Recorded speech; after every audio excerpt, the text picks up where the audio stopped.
You are standing alone inside the absolute silence of an empty corporate high-rise boardroom at 3 a.m., looking down through the floor-to-ceiling glass at the flickering neon grid of the city below. In exactly 5 hours, this room will be occupied by a hostile board of directors, aggressive institutional investors, and cynical legal teams determined to dismantle your operational sovereignty and strip you of your market leverage. Most people in your position would spend these final hours in a state of frantic mental chaos, pacing the floor, downing black coffee, nervously rewriting their presentation slides, and running through endless, desperate mental rehearsals to find the perfect words to defend their status.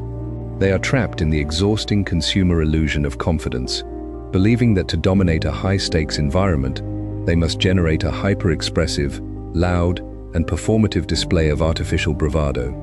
They rely on external validation, superficial posture hacks, and emotional hype to mask a deep, simmering pool of background anxiety. A dangerously confident operator does not pace the floor. You sit in the dark with your hands resting flat on the mahogany table, your breathing slow, rhythmic, and perfectly regulated, your mind functioning with the cold, calculating precision of a master chess computer. You have already run the metrics, mapped their psychological pressure points, and accepted the absolute worst-case scenario with total internal finality. You do not need to perform because you have already won the battle inside your own nervous system. True, dangerous confidence is not an emotional state of loud, aggressive projection. It is a clinical, unshakable state of absolute internal detachment. It is the quiet, predatory realization that you no longer require the validation, the agreement, or the permission of the room to execute your sovereign coordinate. Chapter 1. The Anatomy of Absolute Detachment. Dismantling the validation loop. The fundamental architecture of modern human insecurity is built entirely upon a structural dependency on the external environment. We live in a hyper-connected, validation-dense landscape where the average professional, creator, and operator is trained from birth to run their self-esteem through a continuous, high-friction feedback loop with the crowd. When a professional enters a boardroom, steps onto a public stage, or initiates a commercial negotiation, their subconscious mind automatically deploys a hyper-vigilant scanning mechanism. They are constantly reading the micro-expressions of their clients, tracking the posture of their superiors, and analyzing the verbal tone of their peers to determine if they are safe, accepted, and approved. This continuous, low-overhead psychological scanning is an absolute catastrophe for your strategic positioning. The moment your internal stability requires the external validation of an independent asset to maintain its equilibrium, you have effectively surrendered your sovereignty. You have transformed yourself into a psychological slave to the room, allowing the volatile moods, insecurities, and hidden agendas of others to dictate your emotional balance sheet and control your operational velocity. To become dangerously confident, you must perform a cold, clinical demolition of this validation loop, replacing it with the unyielding architecture of absolute detachment. You must realize that the anxiety you experience in high-stakes environments is not a reflection of your true capability, but a direct consequence of your overthinking the value of the crowd's opinion. The human brain is hardwired with primitive, tribal instincts that equate social rejection with literal physical death, causing the modern professional to treat a minor critique from a client or a cold look from an investor as an existential threat to their survival. A sovereign operator completely detaches their core identity from this primitive noise. You do not enter a room to see if they like your ideas, your pricing, or your vision. You enter the room to observe how their internal mechanics react to your unbendable presence. You treat their praise and their criticism as identical forms of raw, neutral data, simple expressions of their own psychological programming that have absolutely zero power to alter the physical reality of your empire. This mechanical detachment is achieved through a systematic process known as worst-case scenario integration. Most people spend their lives running away from their deepest professional and personal fears, pushing them into the deep shadows of their subconscious mind, which creates a chronic, background state of low-level panic. When they face a critical negotiation, their mind is constantly whispering, "What if I lose this client? What if they reject my terms? What if my business fails?" This mental evasion makes them fragile, hesitant, and desperate to please. To build an unshakable baseline of dangerous confidence, you must sit in the absolute quiet of your own mind and deliberately sprint toward your darkest operational nightmare. You must map out the absolute worst-case scenario in hyper-detailed clinical terms: the total collapse of the contract, the public bankruptcy, the complete loss of status, and you must emotionally integrate that reality until your nervous system no longer reacts to it with fear. The moment you accept the worst-case scenario and realize that your baseline consciousness, your strategic intellect, and your biological survival will remain perfectly intact, you strip the external world of its primary leverage over your life. You become completely unextortable. Once this internal shift is anchored, your external presentation undergoes a radical, silent transformation that the consumer world misinterprets as charisma, because you no longer require anything from the independent assets across the table. Your conversational overhead drops to absolute zero. You stop over-explaining your concepts, you stop using hyper-fast, anxious verbal tempos, and you completely eliminate the low-leverage habit of offering unrequested justifications for your pricing or your timelines. You speak with a clinical, minimalist brevity, allowing your words to fall into the room like heavy stones. When an opponent attempts to push back against your terms or challenge your authority with an aggressive comment, you do not tighten your posture or launch into a frantic defense. You simply look at them with a serene, unreadable expression of complete composure, allowing their kinetic energy to dissolve into an empty vacuum. This lack of reaction hits their nervous system with white-hot psychological intensity, forcing them to realize that they are dealing with an asset who cannot be manipulated, rattled, or moved from their designed coordinate. Imagine an elite bomb disposal engineer walking toward a highly volatile, live explosive device resting on a table inside a crowded terminal. The engineer does not sprint toward the device while shouting motivational slogans, hyperventilating, or checking to see if the onlookers are cheering his bravery. If he allows his internal focus to drift to the crowd's anxiety or his own desire for public applause for even a microsecond, his hands will tremble, his analytical processor will freeze, and the entire facility will be instantly vaporized. The engineer operates in a state of absolute mechanical detachment. He drops his heart rate to a steady, rhythmic baseline, tunes out the ambient noise of the terminal completely, and views the explosive wires as a simple, neutral engineering puzzle that requires cold, clinical execution. His confidence is not an emotional feeling of excitement. It is the natural, unbendable byproduct of his absolute immersion in his own technical mastery. Your high-stakes corporate negotiations, your creative pitches, and your interpersonal conflicts are that live explosive device. Your absolute detachment is the only suit that protects your life. Let me tell you about a man named Arthur. Arthur was a brilliant algorithmic trading architect who spent his career designing complex, automated high-frequency trading systems for elite hedge funds in London. Arthur was exceptionally talented at mathematics, but early in his professional trajectory, his commercial growth was heavily compromised by a systemic dependency on executive validation. Whenever he had to pitch his automated trading frameworks to the fund's senior investment committee, he would spend days overthinking their potential objections, building massive 500-slide data presentations, and constantly adjusting his pricing structures to make them look as cheap and non-threatening as possible. During the presentations, the moment a cynical, aggressive portfolio manager would frown, shake his head, or interrupt him with a dismissive comment about his risk parameters, Arthur's internal machinery would completely collapse. His voice would pitch higher, he would begin speaking at a frantic velocity, and he would desperately offer unrequested technical adjustments just to win back the committee's temporary approval. The committee, sensing his underlying desperation and psychological fragility, continuously delayed his allocations, demanded absurd fee discounts, and treated his intellectual capital like a low-tier commodity. One evening, after a particularly brutal committee session where his allocations were slashed by 50%, despite his algorithms delivering flawless back-tested returns, Arthur experienced an absolute internal paradigm shift. He walked into the empty trading floor at midnight, sat down at his terminal, and realized that his frantic desire to please these executives was the exact mechanism that was causing them to devalue his genius. He realized he was the bomb technician looking at the crowd instead of the wires. Right then, Arthur executed a complete structural liquidation of his validation loop. He spent the night running his models through the most catastrophic economic simulation possible, a total global market meltdown, and he integrated that failure until his mind was completely settled.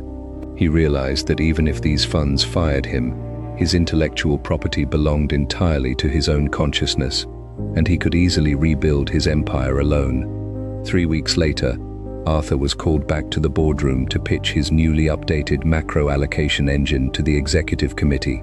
The atmosphere was cold, tense, and deeply adversarial. As Arthur stood at the head of the mahogany table, the senior managing director, a loud, confrontational individual who prided himself on breaking outside developers, casually tossed Arthur's printed proposal into the center of the table and said with a dismissive sneer, "Arthur, these implementation fees are completely absurd, and your risk models look far too aggressive for our current treasury profile. We are prepared to offer you 30% of your requested capital at half your fee structure. Take it or leave it." The entire room went dead silent, turning their heads to watch Arthur crumble into his usual defensive routine. Arthur did not blink. He did not shift his weight.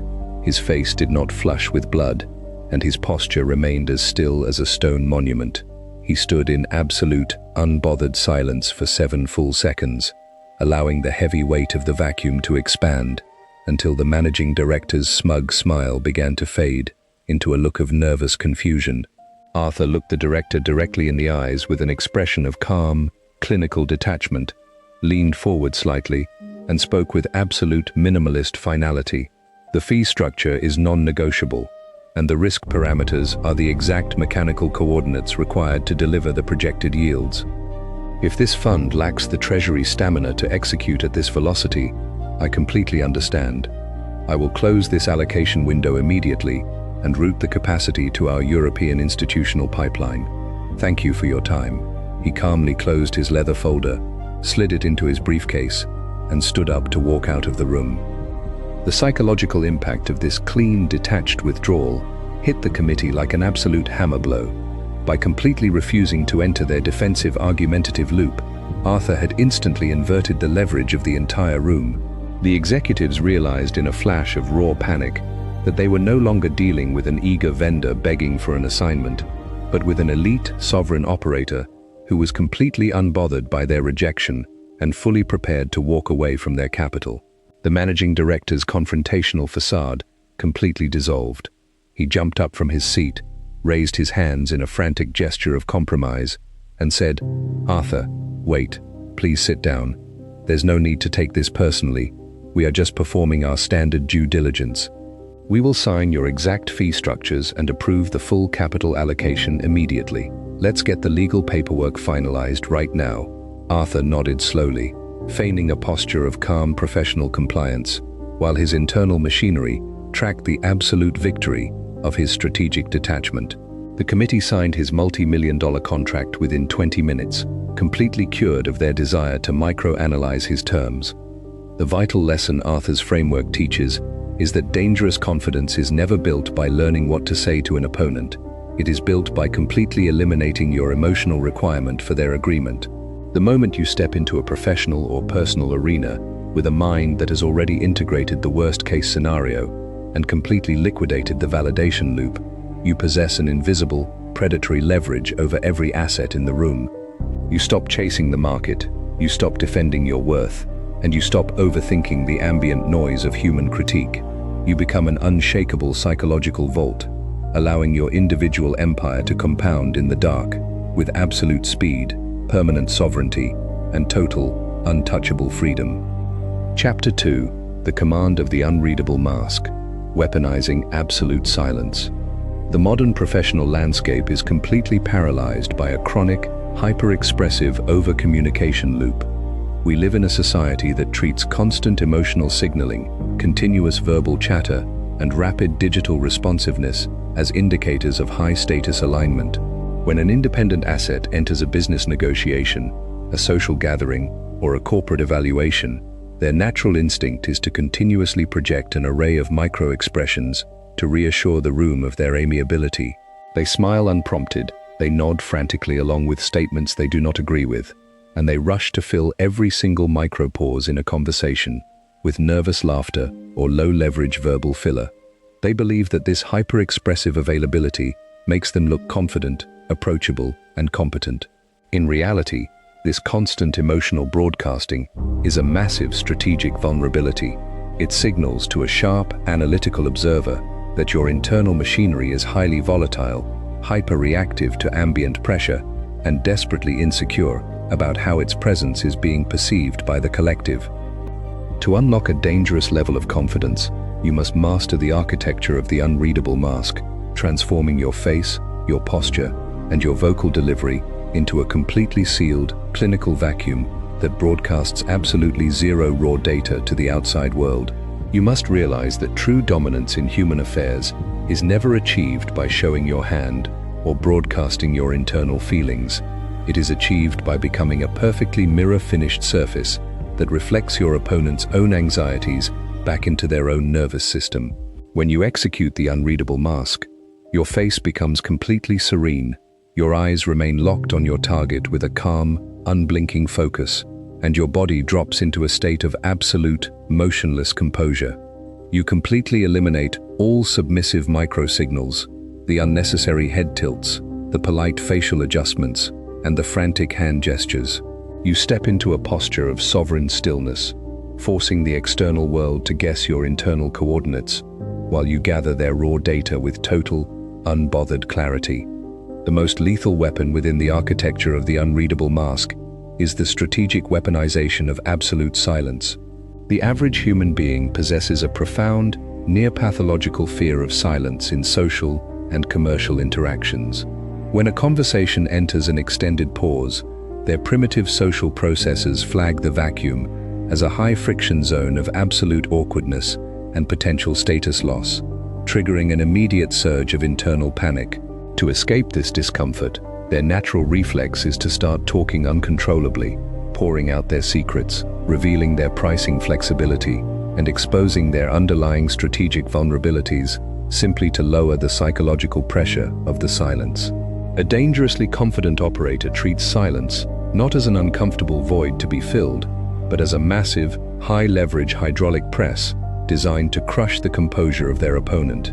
You learn to deliver your terms, ask your questions, or state your boundaries, and then drop the conversational overhead to absolute zero, allowing your silence to rest heavily on the table like a loaded weapon.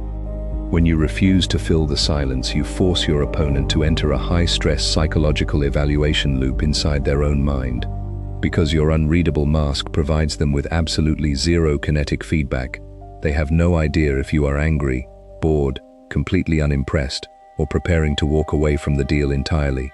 Their analytical processor begins to spin out of control, overthinking every single syllable they just uttered, and automatically assuming that your silence represents a profound disapproval of their position. To relieve the agonizing internal pressure, their egoic defenses will completely fracture, driving them to step over their own lines, offer unrequested concessions, and aggressively lower their demands just to get you to speak again. You remain completely still, watching their unraveling with the detached curiosity of a scientist studying a laboratory specimen, allowing their own natural panic to execute your strategic objective for you with zero external effort on your part. Imagine an elite international chess grandmaster sitting across the board from a young, hyper-confident challenger during a world championship match. The challenger makes an aggressive, unexpected knight sacrifice, slams his piece down on the board, and looks up at the grandmaster with a smug, confrontational grin, expecting to see a flash of panic, a sudden tightening of the jaw, or a frantic calculation loop across the master's face. If the grandmaster shows even a microsecond of facial distress, the challenger's confidence will skyrocket, and his momentum will become an unstoppable wave. The grandmaster does not react. His face remains a pristine, unreadable mask of absolute, frozen stone. He looks at the board for 3 minutes without moving a single muscle, his eyes completely calm, his expression totally detached. as if the sacrifice were nothing more than a minor, predictable insect landing on the table. Looking at this complete lack of emotional feedback, the challenger's smug composure shatters. He begins to panic, overthinking his move, wondering if he has walked straight into a legendary hidden trap. By the time the Grandmaster finally reaches out his hand to move, the challenger has already defeated himself inside his own mind. Your corporate competitors, your adversarial negotiators, and your personal critics are that young challenger. Your unreadable mask is that unshakable stone facade.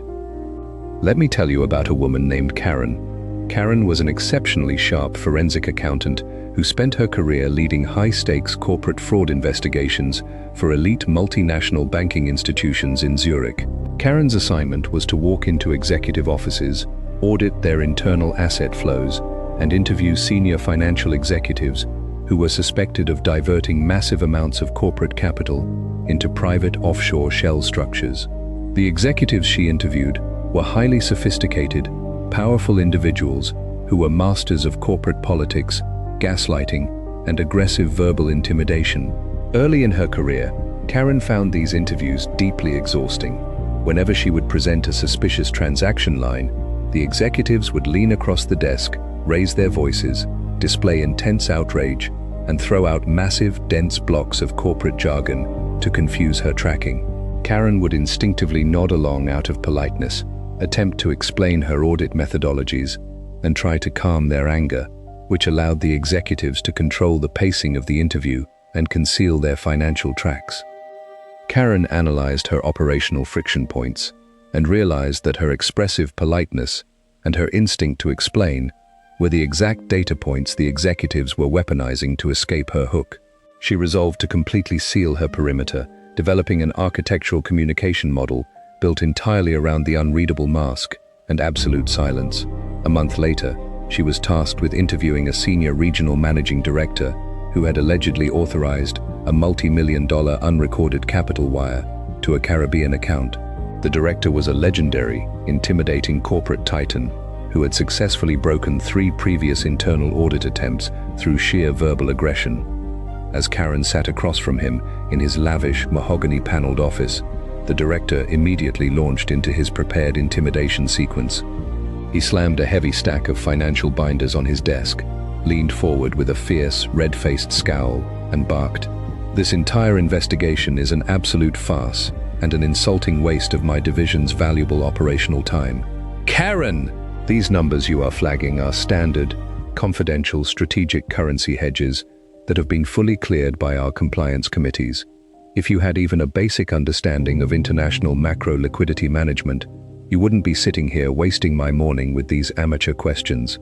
I demand an immediate written apology from your department."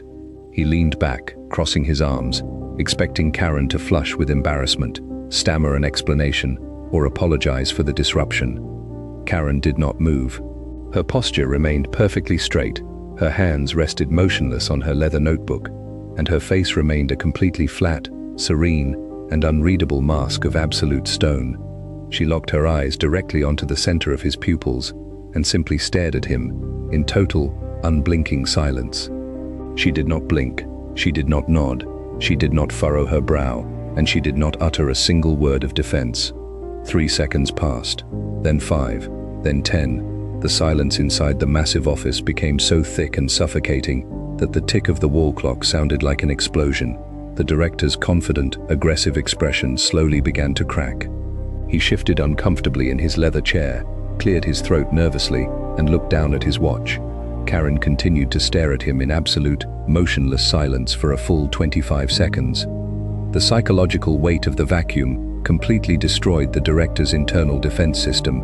Unable to handle the absolute lack of feedback from Karen's unreadable mask, his mind entered a state of frantic over-analysis, assuming that she already possessed absolute, irrefutable proof of his criminal activity and was simply waiting for him to trap himself.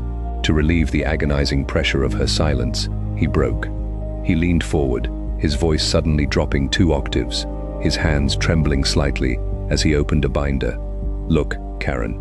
When I say confidential currency hedges, what I actually mean is that the wire was a highly specialized, off-balance sheet asset allocation that we had to route through that specific jurisdiction to avoid a localized market front run. I have the secondary, unredacted ledger right here in my private safe. It wasn't an unauthorized diversion, I swear. Let me show you the real transaction maps right now. Within 45 minutes, the formerly terrifying corporate titan had completely unmasked himself, handing Karen every single piece of encrypted financial data she required to finalize her indictment, completely defeated by the absolute vacuum of her presence. The definitive lesson Karen's strategy teaches is that dangerous confidence is never demonstrated by having the loudest voice or the sharpest counterargument.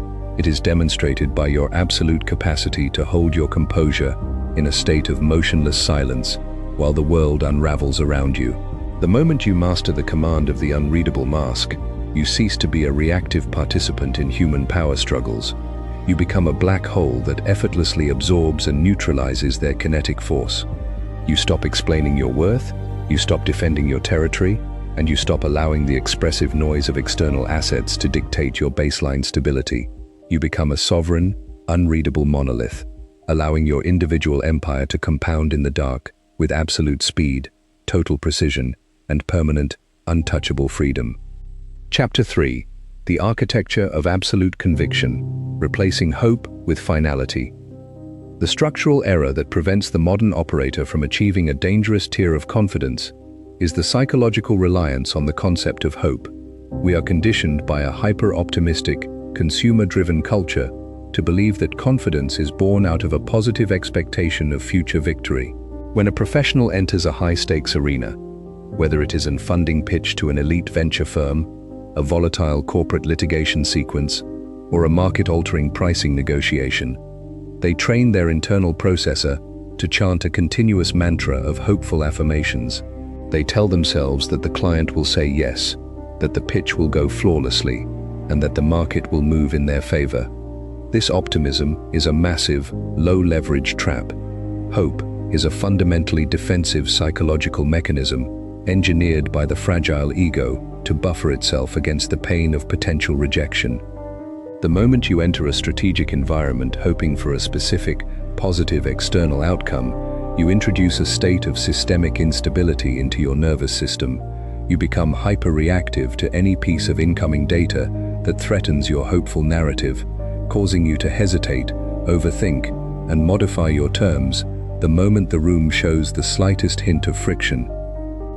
To unlock an unshakable, dangerous level of confidence, you must entirely purge the concept of hope from your consciousness, replacing it with the brutal architecture of absolute finality.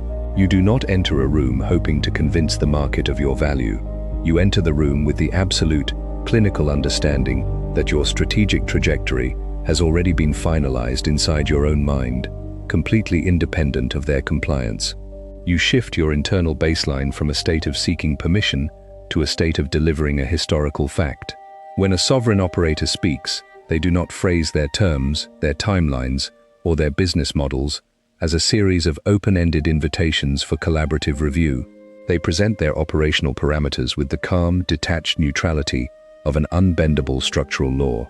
You treat your designed objectives not as an array of possibilities that you hope to achieve, but as a finalized future reality that the external environment must either align with or completely step out of the way of.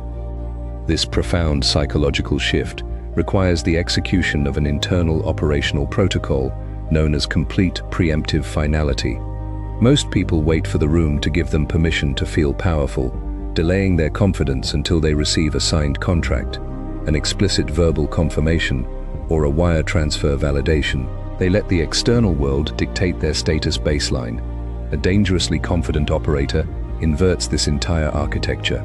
Before you ever step foot inside a boardroom or open your mouth to state a parameter, you sit in absolute stillness and make a definitive, non-negotiable pact with your own nervous system. You decide with absolute finality exactly what your terms are, exactly what your boundaries are, and exactly what your walkaway point is. You anchor this decision so deeply within your psychological substrate that it ceases to be a topic of internal debate. By the time you sit across from your opponents, the negotiation has already concluded inside your own mind. You are not there to figure out what will happen. You are simply there to watch them discover what you have already decided. When you operate from a position of absolute finality, your external communication becomes completely stripped of the standard, submissive linguistic markers that plague the average corporate professional. You completely eliminate all tentative qualifiers, phrases like, "I think," "we hope," "in my opinion," or "does that make sense?" which serve no purpose other than to signal to a sharp competitor that you are desperately scanning the environment for approval. You state your pricing, your legal structures, or your technical allocations with a minimalist, unadorned directness. If the opponent attempts to push back or demand a structural concession to test your strength, your internal equilibrium does not shift by a single millimeter. You do not enter an emotional argument to defend your parameters, because you do not need them to understand your vision to make it real. You simply restate your finalized position with a calm, freezing warmth, forcing them to realize that their choices are limited to absolute alignment or an immediate, unceremonious exit from your ecosystem. Imagine an elite master mason who has been contracted by a royal treasury to construct a heavy stone fortress designed to withstand a century of heavy artillery bombardment. The mason does not stand before the foundation blocks at 6 a.m., looking up at the sky while praying that the gravity models hold, that the stone doesn't crack, or that the king likes the layout of the battlements. He does not build with hope. He builds with the absolute finality of geometric science. He has spent months running the physical math, testing the structural density of the granite blocks, and mapping the weight distribution vectors down to the millimeter. When he lays a 5-ton foundation stone into the earth, he knows with absolute mathematical certainty that the block will not move for 300 years, regardless of what the weather, the court critics, or the enemy armies think about his masonry. His confidence is not an emotional feeling of high-energy excitement. It is the natural, unyielding byproduct of absolute structural certainty. Your business frameworks, your operational parameters, and your long-term strategic blueprints must be laid down into the market with that exact same geometric finality. Let me tell you about a man named Alistair. Alistair was an exceptionally gifted medical technology pioneer who spent 7 years developing an advanced, automated diagnostic software engine that utilized deep neural networks to identify rare neurological anomalies long before they manifested physically. Alistair's technology was flawless, but to bring it to the global clinical market, he required a massive $20 million capital allocation from a highly predatory consortium of international pharmaceutical venture capitalists. The consortium was notorious for targeting desperate, brilliant tech developers, intentionally stalling negotiations, manufacturing artificial compliance hurdles, and deploying aggressive legal intimidation tactics to systematically break the developers' confidence until they surrendered 80% of their equity and gave up all intellectual control over their own creation. Early in his fundraising rounds, Alistair fell straight into their trap. He would walk into their glass-walled boardrooms with a heart full of desperate hope, hoping that they would see the humanitarian genius of his software, hoping that the presentation wouldn't glitch, and hoping that they would give him the capital he needed to survive. The venture partners, sensing his intense hope and underlying financial vulnerability, spent 6 months bleeding him dry. They criticized his scaling models, demanded uncompensated operational access to his source code for due diligence, and treated his revolutionary life's work like a high-risk, low-tier digital asset. Alistair found himself on the brink of absolute exhaustion, his voice trembling during pitches, his hands shaking as he adjusted his slides, constantly modifying his equity asks to win their temporary compliance. One midnight, as he sat in his empty laboratory looking at the glowing blue terminals of his diagnostic engine, Alistair experienced an absolute internal awakening. He looked at his software and realized that he was the master mason begging a group of transient financiers for permission to lay his stones. He realized that his hope was the literal open doorway through which they were extracting his leverage. Right then, Alistair executed a total psychological demolition of his old communication models. He spent the rest of the night finalizing his operational matrix down to the absolute copper sheet. He decided the exact valuation of his firm, the exact equity boundary he would never cross, and the exact date the round would close, with or without their capital. He integrated the potential reality of total fundraising failure realizing that even if this consortium walked away, the mathematical truth of his technology remained unassailable, and he could find an alternative route to the market alone. 3 days later, Alistair walked into the consortium's main executive boardroom for what the partners intended to be the final, crushing negotiation session. The lead venture partner, a cold, calculating corporate assassin who had spent 30 years breaking startup founders, leaned back in his leather chair, tossed a heavily amended 80-page term sheet across the table, and said, with a flat, condescending smirk, "Alistair, we've reviewed the clinical risks again. We are prepared to offer you $10 million, but we require 55% voting control of your board and absolute ownership of your core patent portfolio. This is our final corporate allocation structure.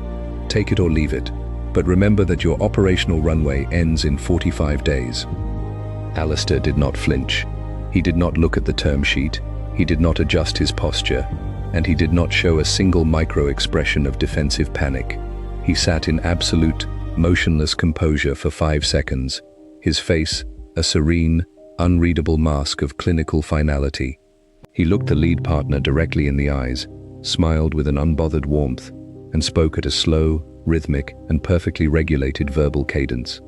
The valuation of this technology is fixed at $20 million for a 20% equity allocation. The board control and patent architecture remain entirely inside my sovereign entity.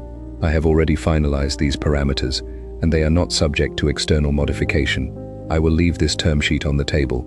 You have until 5 p.m. today to wire the initial allocation capital under these exact specifications. At 5:01 p.m., this investment window permanently closes, and I will finalize our allocation with our secondary sovereign wealth fund pipeline. Thank you for your time. He did not offer a single presentation slide. He did not open his laptop, and he did not speak another word. He simply sat back, interlocked his fingers, and let his silence lock into the room like a steel vault. The sudden, absolute absence of hope or defensive pleading from Alistair completely upended the psychological gravity of the entire boardroom. The partners realized in a flash of raw panic that their standard intimidation machinery had hit an immovable, unyielding wall of absolute finality. They could no longer play the role of the omnipotent gatekeepers. Alistair's serene, detached composure signaled to their subconscious minds that he possessed absolute structural strength, alternative leverage, and a complete willingness to let them vanish from his timeline. The lead partner's condescending smirk completely evaporated. He looked down at the term sheet, exchanged a frantic series of glances with his legal counsels, and cleared his throat nervously. "Alistair, let's not be hasty here. We simply had to test your long-term commitment to the operational risk. We can absolutely accommodate your original valuation and protect your patent sovereignty. Let's sign the original $20 million framework right now." The original contract was executed within 12 minutes. Alistair had successfully transformed his internal finality into absolute commercial dominance. The profound lesson Alistair's architecture teaches is that dangerous confidence is never achieved by trying to control the minds or opinions of your opponents. It is achieved by exercising absolute, unbendable control over the parameters of your own consciousness. The moment you step into the market with a mind that has completely liquidated hope and anchored itself in the pristine architecture of preemptive finality, you cease to be a supplicant begging for validation. You become an unyielding force of nature, an absolute law of strategic geometry that the external environment must accommodate to survive. You stop defending your worth. You stop overthinking the ambient noise of human critique, and you stop allowing the volatile currents of external opinion to drift your ship. You become a sovereign, immovable monolith, allowing your individual empire to compound in the dark, with absolute speed, total precision, and permanent, unshakable freedom. Chapter 4. The Strategic Liquidator, Weaponizing the Power of the Complete Walkaway. The foundational vulnerability that compromises the structural integrity of the average professional's confidence is the psychological terror of loss. We live in an economic and social landscape that trains the individual to operate from a paradigm of chronic scarcity. When a creator, an operator, or an executive enters a significant relationship, a high-stakes partnership, or a crucial commercial transaction, their subconscious mind automatically anchors itself to the potential value of the asset across the table. They look at the client's massive capital reserve, the partner's prestigious network, or the prestige of the corporate alignment, and they tell themselves, I must secure this deal at all costs.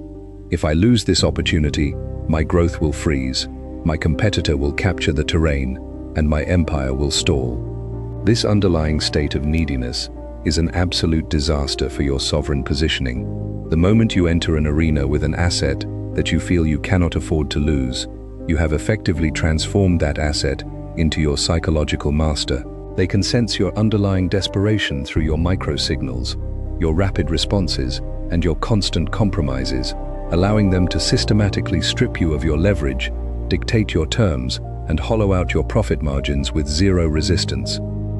To step into a dangerous tier of confidence, you must master the architecture of the strategic liquidator, developing the absolute clinical capacity to execute a complete walkaway from any asset, any contract, and any relationship at any given second.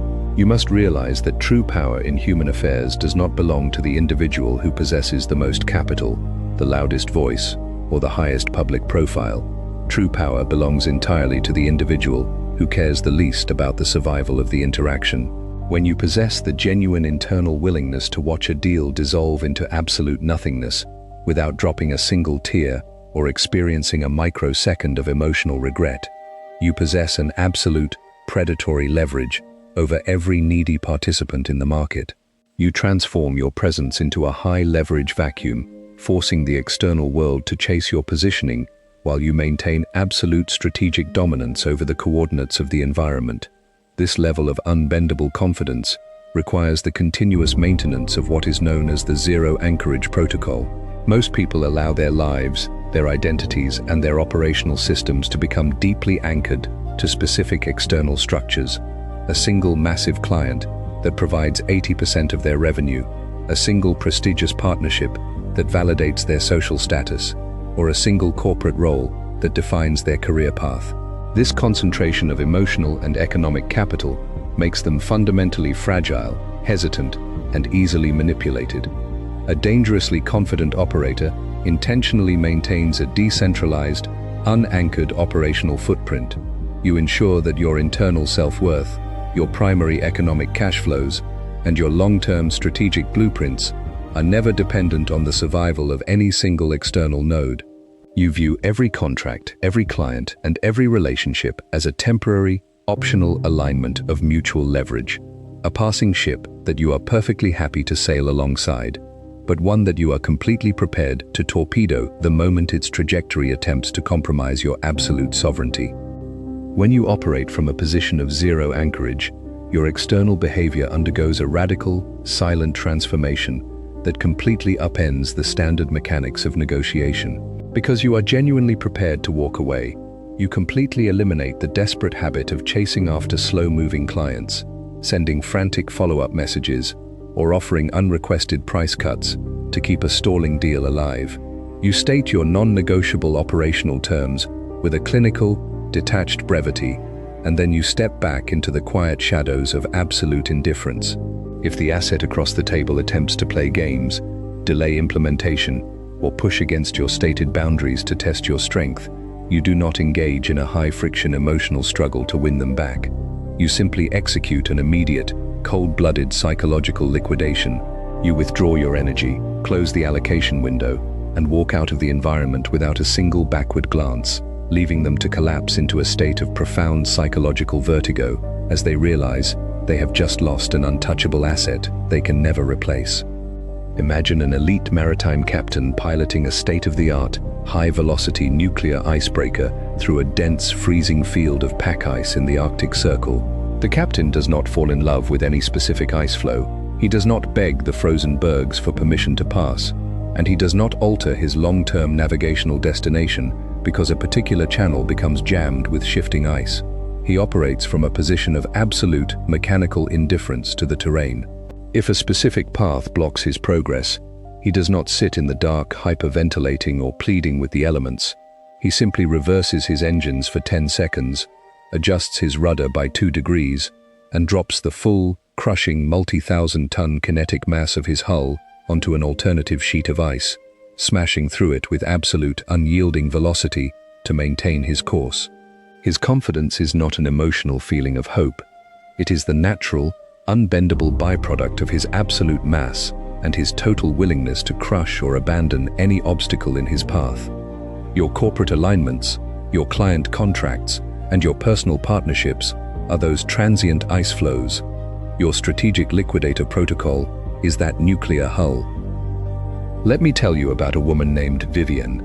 Vivian was an exceptionally brilliant private digital branding strategist who architected the visual assets, channel layouts, and monetization frameworks for elite international educational channels, media networks, and long-form narrative documentary creators. Vivian was an absolute master of her craft, commanding a premium $50,000 flat advisory fee for her custom design frameworks, video thumbnail structures, and script outline models. Despite her flawless execution, she found herself caught in a highly exhausting, low-leverage bottleneck with a major, multi-million subscriber digital media mogul named Julian. Julian was an incredibly wealthy, arrogant content creator who had built an online empire but was notorious for treating his external strategists like low-tier, on-demand staff. He had paid Vivian's initial strategy retainer, but the moment the project began, his hypersensitive ego took over. He would constantly delay reviewing her visual frameworks, send aggressive text messages at 2 a.m., demanding immediate alterations to thumbnail aspect ratios, and repeatedly stall the signing of her main annual contract extension while casually hinting that he was interviewing cheaper design agencies in Europe to replace her. Early in her career, Vivian would have reacted to this pressure with frantic, late-night text responses, over-explaining her visual choices, and offering unrequested discounts just to secure the mogul's multi-million-dollar channel validation. She would have overshared her career anxieties and tried to buy his intimacy through emotional labor. But that night, looking at Julian's latest condescending email stalling the contract renewal for the 4th consecutive week, Vivian experienced an absolute flash of strategic clarity. She realized that she was the nuclear icebreaker, begging an ice floe for permission to sail. She realized that her fear of losing Julian's prestigious brand alignment was the exact mechanism he was using to bleed out her sovereignty. Right then, Vivian executed a complete, cold-blooded operational liquidation of the relationship. She sat down at her desk, dropped her emotional attachment to Julian's network to absolute zero, and ran her cash flow metrics to confirm that her independent empire would remain perfectly stable and highly profitable, even if Julian vanished from her ledger forever. The next morning, at 9 a.m., Julian scheduled a mandatory joint video consultation to evaluate Vivian's latest multi-chapter documentary script layouts and thumbnail specifications.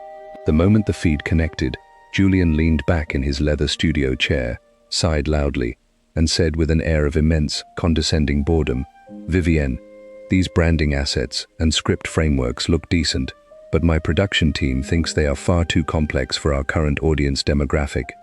I'm going to need you to completely scrap these designs, rewrite the long-form outlines into simple lifestyle bullet points, and cut your annual advisory fee by 40% if you want us to sign this renewal contract today. I have 3 other agencies waiting on my line right now who can do this for half your price." He leaned forward, crossing his arms with a smug smile, fully expecting Vivian to instantly panic, apologize for her complexity, and surrender her profit margins to keep his brand on her roster. Vivian did not blink. Her face remained a completely serene, pristine mask of clinical detachment, her eyes shining with an unbothered, absolute warmth. She did not raise her voice. She did not offer a single word of defensive justification for her designs, and she did not reference his alternative agencies. She sat in absolute silence for 3 full seconds, let her breath settle into a rhythmic bass line, and spoke with an incredible, terrifying sense of calm finality. "Julian, your channel's creative velocity is completely your own to direct. The structural layouts, narrative density, and visual parameters I have designed represent the precise geometric coordinates required to transition your brand from a low-tier lifestyle channel into an elite, institutional documentary asset. I do not produce simple, low-effort lifestyle templates, and my advisory fee structure is a fixed, non-negotiable metric of my enterprise. Since your production team lacks the operational stamina to execute at this velocity, we have reached the natural conclusion of our alignment. She calmly closed her digital presentation slide on the screen, looked him directly in the eyes, and finalized the liquidation. I have instructed my legal counsel to terminate your file immediately and return your unspent retainer balance. This allocation window is permanently closed. I wish you the absolute best with your European vendors. Goodbye. Before Julian could even open his mouth to respond, Vivienne calmly clicked the disconnect button, closed her laptop, and walked out of her office to get a cup of tea, completely erasing his multi-million subscriber presence from her reality. The psychological fallout of this clean, unceremonious liquidation hit the billionaire creator like an absolute lightning strike. Julian had spent his entire career surrounded by eager, desperate sycophants who begged for his validation and cowered before his corporate scale. The sudden, freezing realization that Vivienne had completely abandoned his massive brand alignment within 60 seconds without a single micro-flash of fear, hesitation, or regret completely shattered his egoic paradigm. He realized in a state of sheer psychological vertigo that he had just driven away an untouchable, elite commander whose structural discipline was the exact missing variable his empire needed to survive. Within 2 hours, Julian's manager sent a frantic, deeply apologetic email to Vivienne, begging her to reopen the file, withdrawing all demands for design alterations, and offering to sign her original premium advisory renewal contract at a 20% premium bonus structure just to win back her presence. Vivienne accepted the terms under her own strict, non-negotiable operational boundaries, permanently curing Julian of his desire to test her strength. The definitive lesson Vivienne's architecture teaches is that dangerously confident operators are never defined by what they accumulate. They are defined entirely by what they are completely prepared to walk away from. The moment you step into the commercial or social marketplace with a mind that has completely integrated the zero anchorage protocol and fully conquered the fear of loss, you possess an invisible, permanent leverage over every asset in your orbit. You stop chasing the crowd, you stop over-explaining your boundaries, and you stop allowing the volatile anxieties of external actors to alter your designed trajectory. You step back into the pristine shadows of your own absolute self-sufficiency, allowing your individual empire to compound in the dark, with permanent sovereignty, absolute speed, and total, unshakable freedom. Chapter 5. The Deconstruction of Intimidation, Stripping the Status Architecture. The fundamental mechanism that allows external assets to compromise your sovereign confidence is the psychological illusion of elevated status. We operate within a highly stratified, hyper-credentialed global ecosystem designed to project images of overwhelming structural authority. When an operator walks into an elite environment, they are deliberately bombarded with a calculated array of high-status architecture, the soaring glass penthouses, the hyper-exclusive private wealth clubs, the long lists of prestigious Ivy League credentials, and the cold, unblinking stares of corporate power brokers who have spent decades mastering the art of social dominance. The average professional overthinks this aesthetic framework, allowing their primitive tribal instincts to misinterpret these superficial ornaments as indicators of genuine, existential superiority. Their nervous system immediately enters a submissive, hyper-vigilant adaptation mode. They tighten their breathing, lower their cognitive processing speed, and begin to speak from a place of defensive compliance, completely blind to the reality that this entire high-status display is a fragile, hollow theater, specifically engineered to break their psychological equilibrium before the structural conversation ever begins. To step into an absolute, dangerous level of confidence, you must master the systematic deconstruction of intimidation, developing the clinical capacity to strip every external asset of their artificial status architecture within the first microsecond of interaction. You must realize that no matter how many billions an investor manages, no matter how many titles a corporate board bestows upon a regulator, and no matter how prestigious a legacy institution appears, the human being operating that machinery remains bound to the identical biological, psychological, and emotional vulnerabilities that govern the rest of the species. A sovereign operator does not look at the titles, the bespoke suits, or the theatrical environment. You look straight through the ornaments to locate the hidden fractures, the baseline anxieties, and the desperate need for validation that bubbles beneath the surface of every high-status facade. You refuse to validate their theater, forcing them to stand naked on the coordinates of raw, unadorned competence. This mechanical deconstruction is achieved through an internal operational framework known as the biological equalizer protocol. Most people approach a high-status individual with a posture of psychological upward projection, looking at them through a lens of mythic reverence that exaggerates their power and minimizes their own leverage. To destroy this illusion, you must consciously train your analytical mind to perform an immediate, cold-blooded reduction of the target. When you look at an intimidating corporate titan or a high-profile market player, your internal processor strips away the bespoke tailoring and the institutional backing, translating their presence into its raw, baseline components. You recognize that beneath the aggressive verbal pacing and the cold facial mask lies a fragile mammalian ego that spends its nights overthinking its legacy, worrying about its physical decline, and desperately trying to maintain the illusion of control amidst a chaotic universe. The moment you perceive the target as an ordinary, anxious biological entity navigating their own psychological limitations, the gravity of their intimidation completely evaporates. Your nervous system drops into a state of serene, absolute calm, allowing you to operate with total strategic fluidity. Once the status architecture is dismantled inside your own consciousness, your external interaction style undergoes an inversion that completely disarms the high-status actor, because you refuse to offer the expected submissive micro-signals, the deferential head nods, the immediate verbal agreements, and the polite, hesitant pauses. You completely disrupt their practiced dominance script.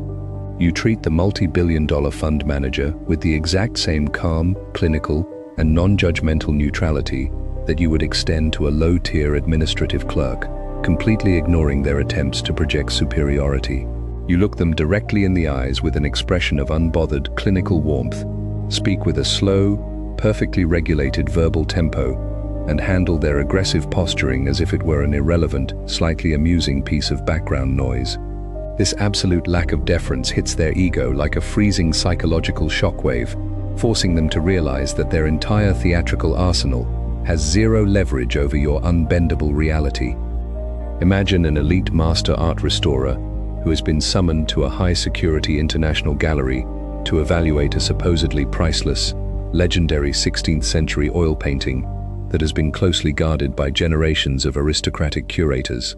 The curators stand around the canvas in a state of absolute, hyper-reverent awe, speaking in whispered, holy tones about the mythic genius of the brushwork and the staggering financial value of the asset. The master restorer does not join their religious worship. He walks up to the painting, pulls a high-powered magnifying lens out of his pocket, and shines a harsh, unyielding white light directly across the ancient surface. He does not see a holy myth. He sees an objective matrix of organic materials, cracked linseed oil, decaying linen fibers, and layers of superficial dirt that have accumulated over centuries. Within 3 seconds, his clinical lens spots a distinct, modern chemical binding agent hidden beneath the varnish, confirming that the entire legendary masterpiece is nothing more than a highly sophisticated, multi-million-dollar counterfeit. His confidence is not an emotional feeling of arrogance. It is the natural, unshakable consequence of absolute, unadorned, structural diagnosis. Your high-profile corporate environments and intimidating market titans are that counterfeit painting. Your biological equalizer protocol is that unyielding white light. Let me tell you about a man named Gabriel. Gabriel was an exceptionally sharp, independent supply chain logistics engineer who spent his career optimizing the high-velocity global distribution frameworks for international consumer electronics corporations. Gabriel was an undisputed master of his technical domain, but his commercial expansion hit a massive, terrifying bottleneck when he was brought in to pitch a sweeping, structural overhaul of a legacy automotive manufacturing empire in Detroit. The empire's procurement division was commanded by a senior vice president named Sterling, a legendary, brutal corporate autocrat who had spent 40 years ruling the manufacturing sector through intense psychological terror, aggressive public humiliations, and a calculated display of overwhelming institutional power. Sterling's office was an absolute cathedral of intimidation, a vast, top-floor suite filled with historic industrial artifacts, flanked by silent, hyper-formal executive assistants, and designed so that visitors had to sit in low, deep leather chairs, while Sterling loomed over them from an elevated mahogany desk. Sterling had successfully forced dozens of outside engineering consultancies to accept massive fee cuts and humiliating operational terms through sheer environmental and psychological pressure.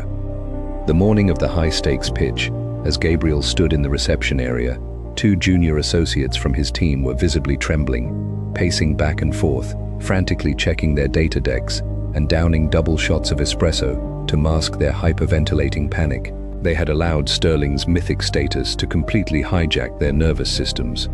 Gabriel looked at his team, let his breath settle into a slow, rhythmic baseline, and executed a total internal deconstruction of the environment. He looked at the heavy mahogany doors, the silent assistants, and the historic artifacts, translating them into what they actually were: an expensive, desperate psychological smokescreen, engineered by an aging corporate executive who was terrified of losing his relevance to a changing technological landscape.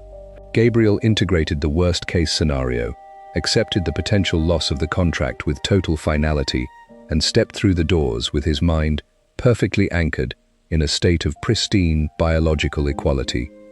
As Gabriel sat down in the low leather chair, Sterling immediately launched into his practice dominance routine. He did not look up from his papers for 2 full minutes, allowing the silence to hang in the room like a heavy weight. When he finally raised his head, his eyes were narrowed into a cold, contemptuous glare. He leaned back, lit a premium cigar, and blew a thick cloud of smoke directly across the table, speaking in a deep, booming voice designed to rattle Gabriel's composure. "Gabriel, I've skimmed your optimization proposal, and frankly, I find your technological restructuring models to be an absolute insult to the 40 years of industrial engineering excellence this division has built. You are an outsider, running around with digital spreadsheets, trying to tell a multi-billion-dollar global giant how to route its raw steel. We build empires here, young man. Why should I give you a single minute of my executive timeline instead of throwing your team out of this building right now?" The junior associates instantly froze, their faces turning pale as they scrambled to open their laptops to defend their data. Gabriel did not move an inch. He did not tighten his jaw. His facial muscles remained a serene, unreadable mask of absolute calm, and he did not show a single micro-signal of defensive agitation. He sat in total stillness for 4 full seconds, looking at Sterling not with fear or submissive reverence, but with the quiet, detached curiosity of an expert physician evaluating an interesting symptom. He leaned back comfortably in his chair, completely neutralizing the low seating arrangement, and spoke with an incredible, slow, and perfectly regulated verbal cadence that radiated absolute, unbothered warmth. "Sterling, your commitment to the historic steel routing models is precisely what preserved this infrastructure during the previous industrial cycle. But the raw data across the global shipping corridors demonstrates that your legacy allocation matrix is currently generating a systemic 12% leakage in container velocity across the European ports. You do not need to give me your executive timeline to preserve my business. My enterprise compounds independently. You need this automated optimization array to prevent your quarterly operating margins from compressing below the threshold your institutional investors demand. Let's bypass the theatrical framing and pull up the raw port metrics on the main monitor so we can address the structural reality of the leakage." The psychological effect of this clean, detached deconstruction hit the corporate titan like an absolute physical impact. By completely refusing to acknowledge Sterling's status, validate his anger, or adapt to his environmental pressure, Gabriel had instantly stripped the autocrat of his entire theatrical leverage. Sterling realized in a flash of raw cognitive dissonance that his practiced intimidation machinery was completely useless against this untouchable, unanchored operator who looked at him with absolute, clinical equality. The aggressive scowl completely dissolved from Sterling's face. He put down his cigar, shifted uncomfortably in his elevated chair, and looked at Gabriel with a profound, sudden baseline of deep intellectual respect. "All right, Gabriel, let's look at the European port metrics. Show me the automated allocation array." For the next 2 hours, the legendary corporate tyrant sat in absolute quiet compliance as Gabriel systematically dismantled the legacy logistics framework, signing Gabriel's premium, 7-figure engineering contract at the end of the session, with a steady hand and a profound, near-religious respect for Gabriel's unshakable authority. The definitive lesson Gabriel's architecture teaches is that dangerous confidence is never achieved by trying to elevate your own status above your opponents. It is achieved by completely refusing to validate the artificial status structures they project. The moment you step into the market with a mind that has thoroughly liquidated the illusion of intimidation and anchored itself in the absolute truth of biological and structural equality, you become entirely untouchable. You stop overthinking the titles, you stop bowing to the high-status architecture, and you stop allowing the aggressive posturing of external assets to alter your designed coordinate. You become a sovereign, clinical diagnostic lens, allowing your individual empire to compound in the dark with absolute speed, total precision, and permanent, unshakable freedom. Chapter 6: The Inversion of Criticism, Transforming Attack into Analytical Leverage. The psychological vulnerability that continuously disrupts the performance of the modern professional is the instinctual dread of critical judgment. We are trained by a validation-addicted consumer society to view professional critique, public skepticism, and adversarial opposition as catastrophic wounds to our personal self-worth. When a client challenges a pricing structure, a peer dissects an operational model, or a competitor publicly questions our strategic capability, our primitive biological defenses fire with intense friction. Our analytical mind immediately interprets the critique as an aggressive act of territorial warfare, causing our nervous system to flood with defensive adrenaline. We enter a high-friction state of fight-or-flight panic, launching into a frantic presentation of counter-data, an emotional argument to protect our pride, or a quiet retreat into hesitant compliance. This reactive defensiveness is an absolute disaster for your strategic positioning. The moment you react to criticism with emotional friction, you signal to your attacker and the room that their arrow has successfully penetrated your armor and found a deep, simmering pool of underlying insecurity. To unlock an elite, dangerous tier of confidence, you must master the absolute inversion of criticism, developing the clinical capacity to transform every incoming verbal attack into a high-powered source of analytical leverage. You must realize that external critique is never an objective evaluation of your true worth. It is a highly revelatory data stream that exposes the hidden anxieties, cognitive boundaries, and strategic vulnerabilities of the person delivering the attack. A dangerously confident operator does not raise their shield when a critique hits their perimeter. You completely open the gates, welcome the kinetic energy of the blow into a calm, unbothered psychological vacuum, and use their own momentum to map their internal matrix. You treat their words with the absolute, detached neutrality of a data processor, stripping away the emotional venom and utilizing the raw information to elevate your own structural authority over the environment. This level of unyielding confidence is achieved through an operational protocol known as clinical vacuum absorption. Most people attempt to fight criticism by meeting force with force, creating a high-friction collision that exhausts their emotional capital and validates the attacker's platform. A sovereign operator completely eliminates this friction. When an adversarial actor launches an aggressive critique against your life, your business, or your methods, you sit in absolute, motionless composure, allowing their words to wash past your consciousness without triggering a single microflash of internal agitation. Your face remains a serene, unreadable mask of absolute calm.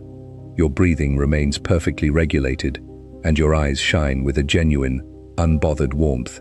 Instead of denying the accusation or attacking their motives, you calmly validate their underlying perspective, process their critique as a valuable stream of neutral feedback, and immediately integrate their momentum into your own design trajectory, leaving your attacker looking small, frantic, and emotionally unhinged. When you execute this inversion, You completely upend the psychological leverage of the interaction. The attacker operates on the expectation of kinetic feedback. Their primitive mind requires you to either fight back or run away to complete their dominant sequence.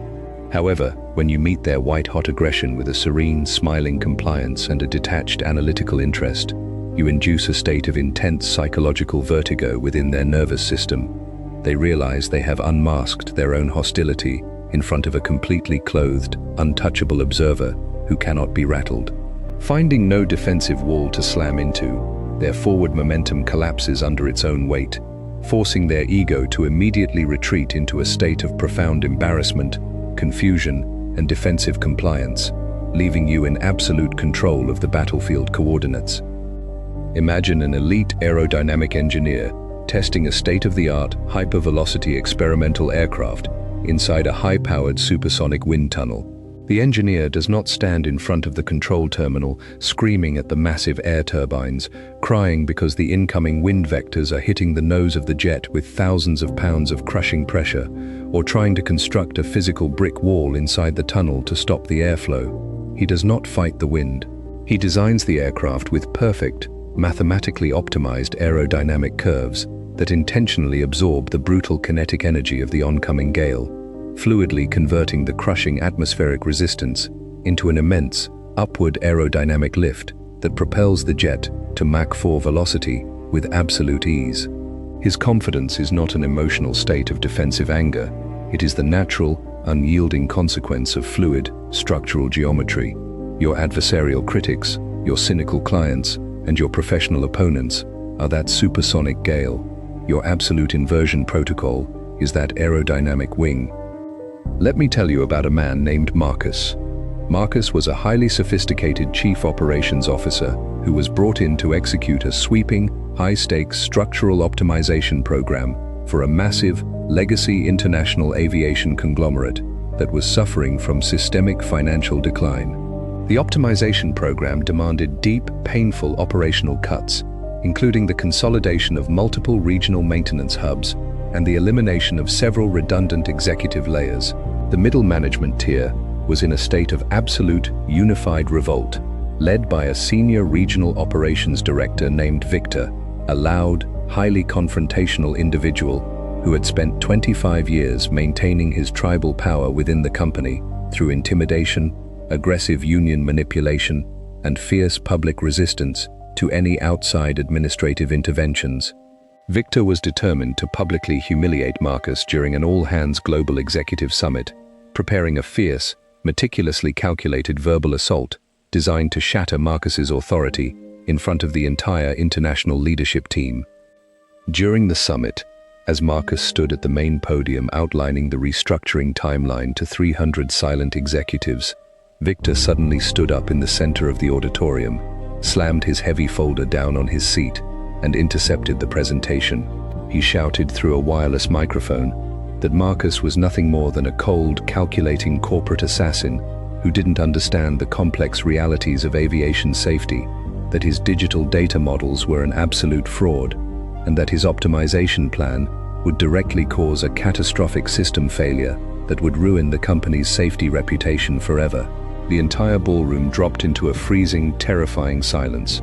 Every vice president and board member sat paralyzed, turning their heads to watch Marcus, fully expecting him to instantly flush with anger, cut Victor's microphone, or deploy his executive authority to launch into a frantic, high-friction defense of his data models.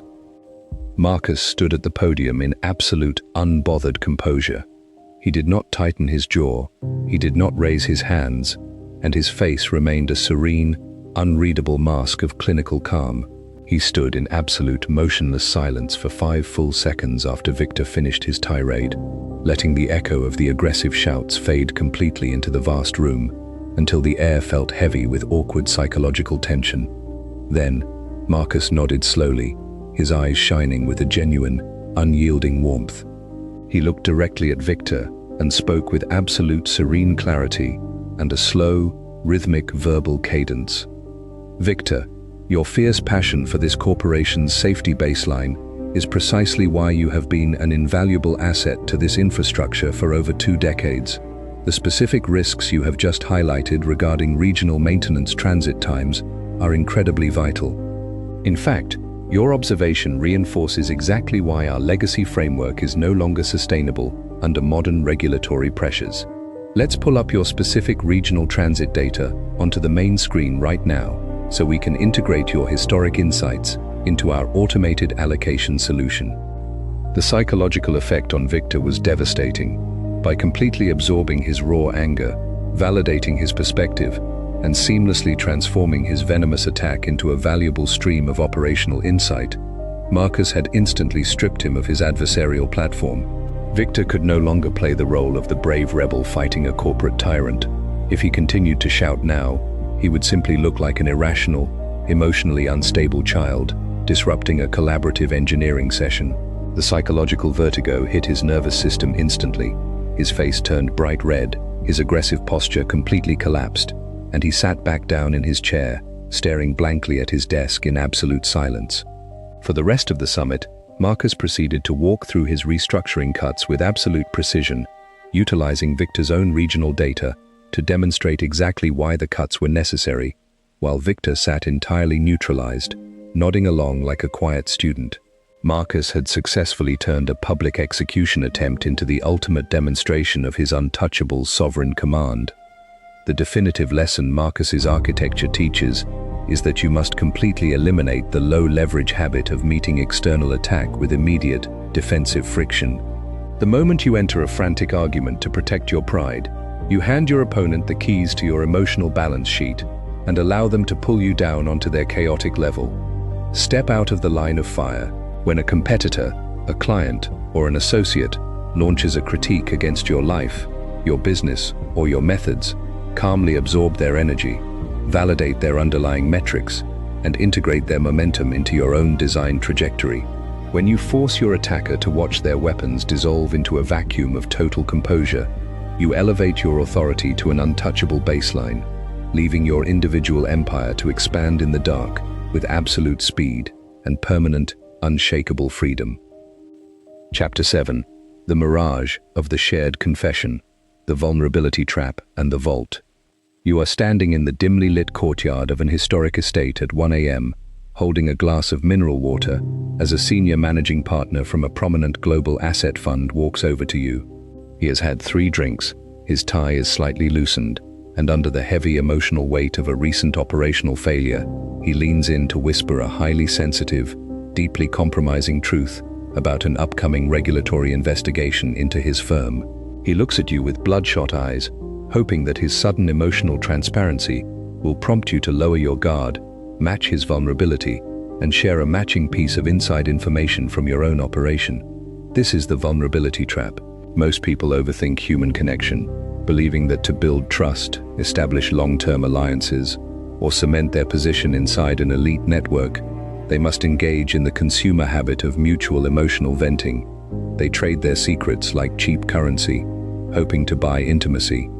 A sovereign actor does not play this low-leverage game. You listen with absolute, clinical empathy, nodding slowly as he pours his heart out, but your own internal machinery remains completely sealed behind a wall of absolute silence. You become his safe, unshakable psychological vault, accepting his raw data while revealing absolutely nothing about your own trajectory, leaving him completely exposed while you maintain absolute strategic dominance. The relatable problem is that our modern corporate and social cultures are deeply obsessed with a performative, hyper-exposed model of radical transparency. We are constantly told by mainstream leadership books, social media influencers, and modern HR philosophies that to be a great leader, a reliable business partner, or a trustworthy companion, we must show our weaknesses, confess our anxieties, and put our deepest insecurities on display.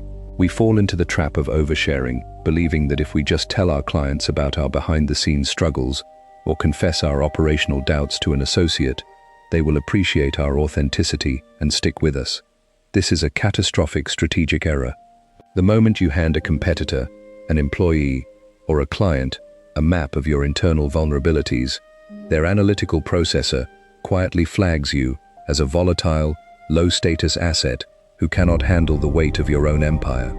They may smile, and thank you for your honesty, but behind closed doors, they immediately begin reallocating their capital and looking for a more stable, unshakable alternative. Psychologically, the human ego utilizes confession not out of a desire for true collaboration, but as a subconscious mechanism to lower the high-pressure environment of personal accountability and spread risk.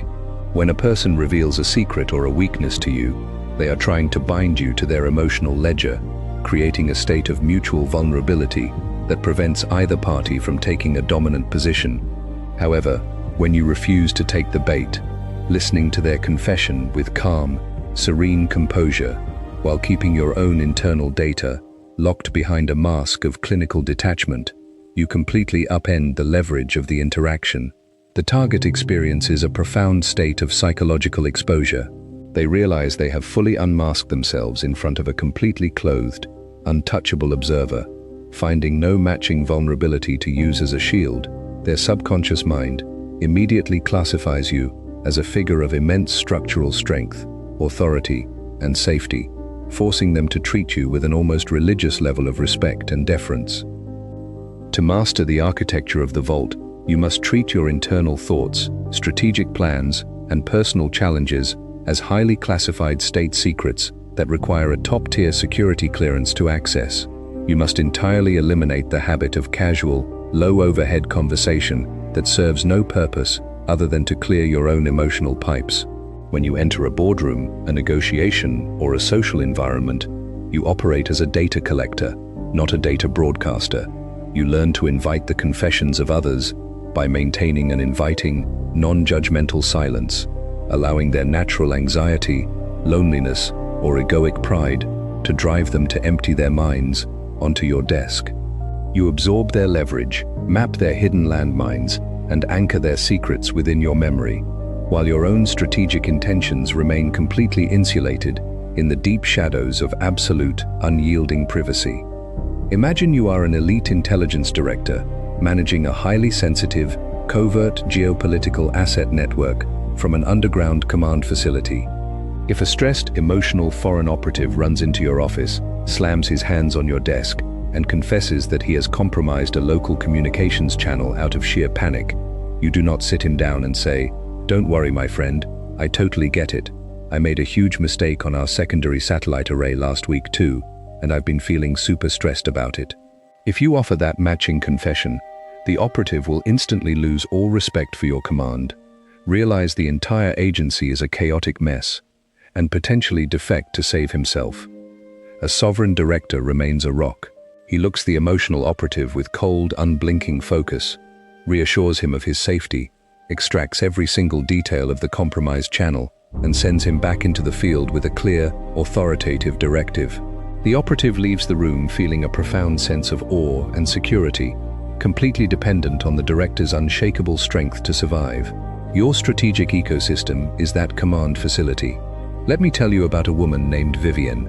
Vivienne was an exceptionally brilliant private wealth advisor who managed the complex multi-jurisdictional financial empires of elite international tech founders, media tycoons, and high-net-worth real estate magnates. Vivienne was young, and early in her career, she operated in a market dominated by older, deeply entrenched legacy banking institutions.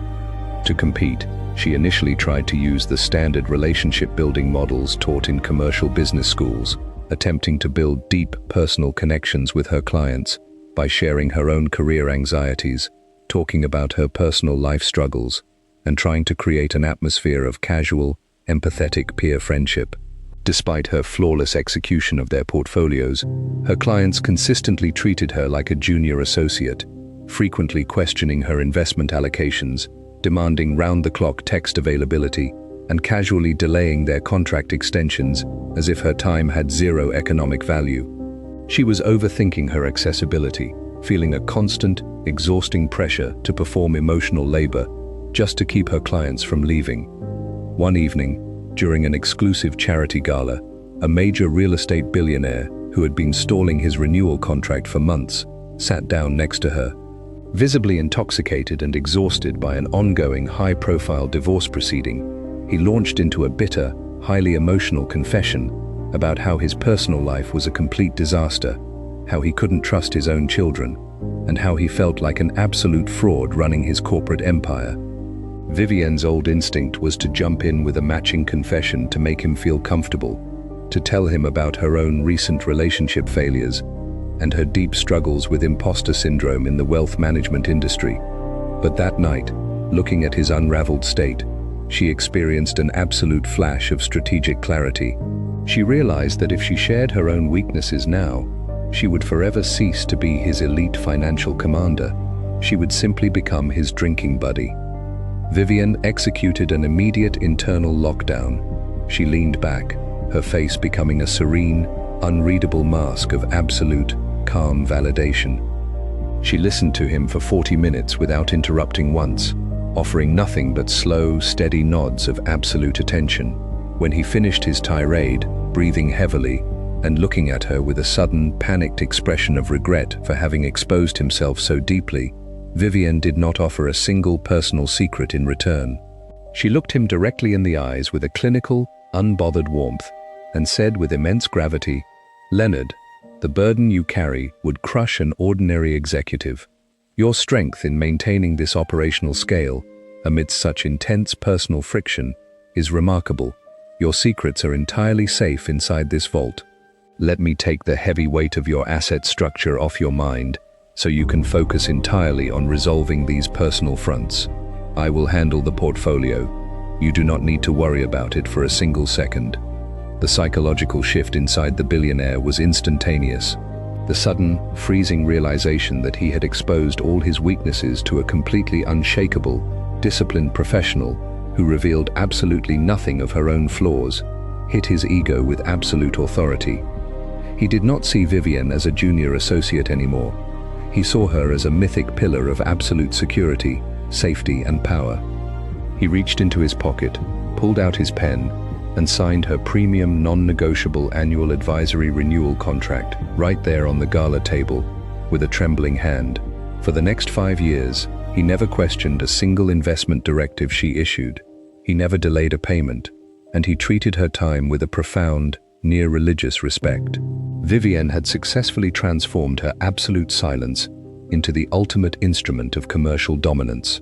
The vital lesson Vivienne's strategy teaches is that you must completely eliminate the low-leverage habit of using mutual vulnerability as a social crutch to buy connection. The moment you attempt to match an asset's confession with your own weakness, you forfeit your sovereign positioning and destroy the illusion of unshakable strength that elite clients and partners look for in a commander. Step back into your vault. Let the world unmask itself around you. Listen with absolute, non-judgmental attention to their fears, their errors, and their secrets, allowing them to empty their leverage into your hands. Keep your own internal data, your doubts, and your long-term blueprints completely insulated from the light of casual display. When you force the target to look at you as an untouchable, secure sanctuary of absolute discipline, you turn their emotional exposure into a permanent anchor of respect that binds them to your command with zero friction. To implement the Vault protocol immediately, perform a ruthless operational shift in your daily communicative environments today. Identify the key clients, colleagues, or companions with whom you have been engaging in casual, overshared emotional conversations. The next time they approach you with a complaint, a personal drama, or a confession of weakness, completely cease all mutual sharing. Offer absolute validation, listen with clinical detachment, and maintain your structural silence regarding your own life. Do not share a single matching error or personal update. Let the conversation end with their data completely exposed on your table. Step out into the quiet shadows and watch as the sudden, heavy realization of your absolute discipline forces them to treat your presence with an entirely new baseline of deep respect. And then, an extraordinary sense of calm, absolute psychological sovereignty will lock into your nervous system.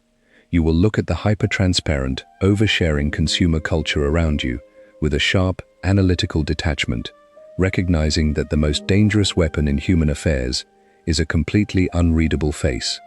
You will find an immense, sovereign leverage in knowing that your internal world belongs entirely to your own command, allowing your individual empire to compound in the dark with permanent, unshakable freedom. Chapter 8.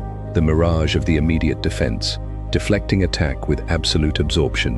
You are sitting at the center of a heavily scrutinized public panel inside a high-profile corporate auditorium at 10 a.m. Suddenly, a highly aggressive, deeply antagonistic industry journalist stands up from the front row, raises a microphone, and launches into a fierce, meticulously prepared attack on your company's newest market allocation plan, explicitly accusing you of operational incompetence, financial negligence, and ethical compromise.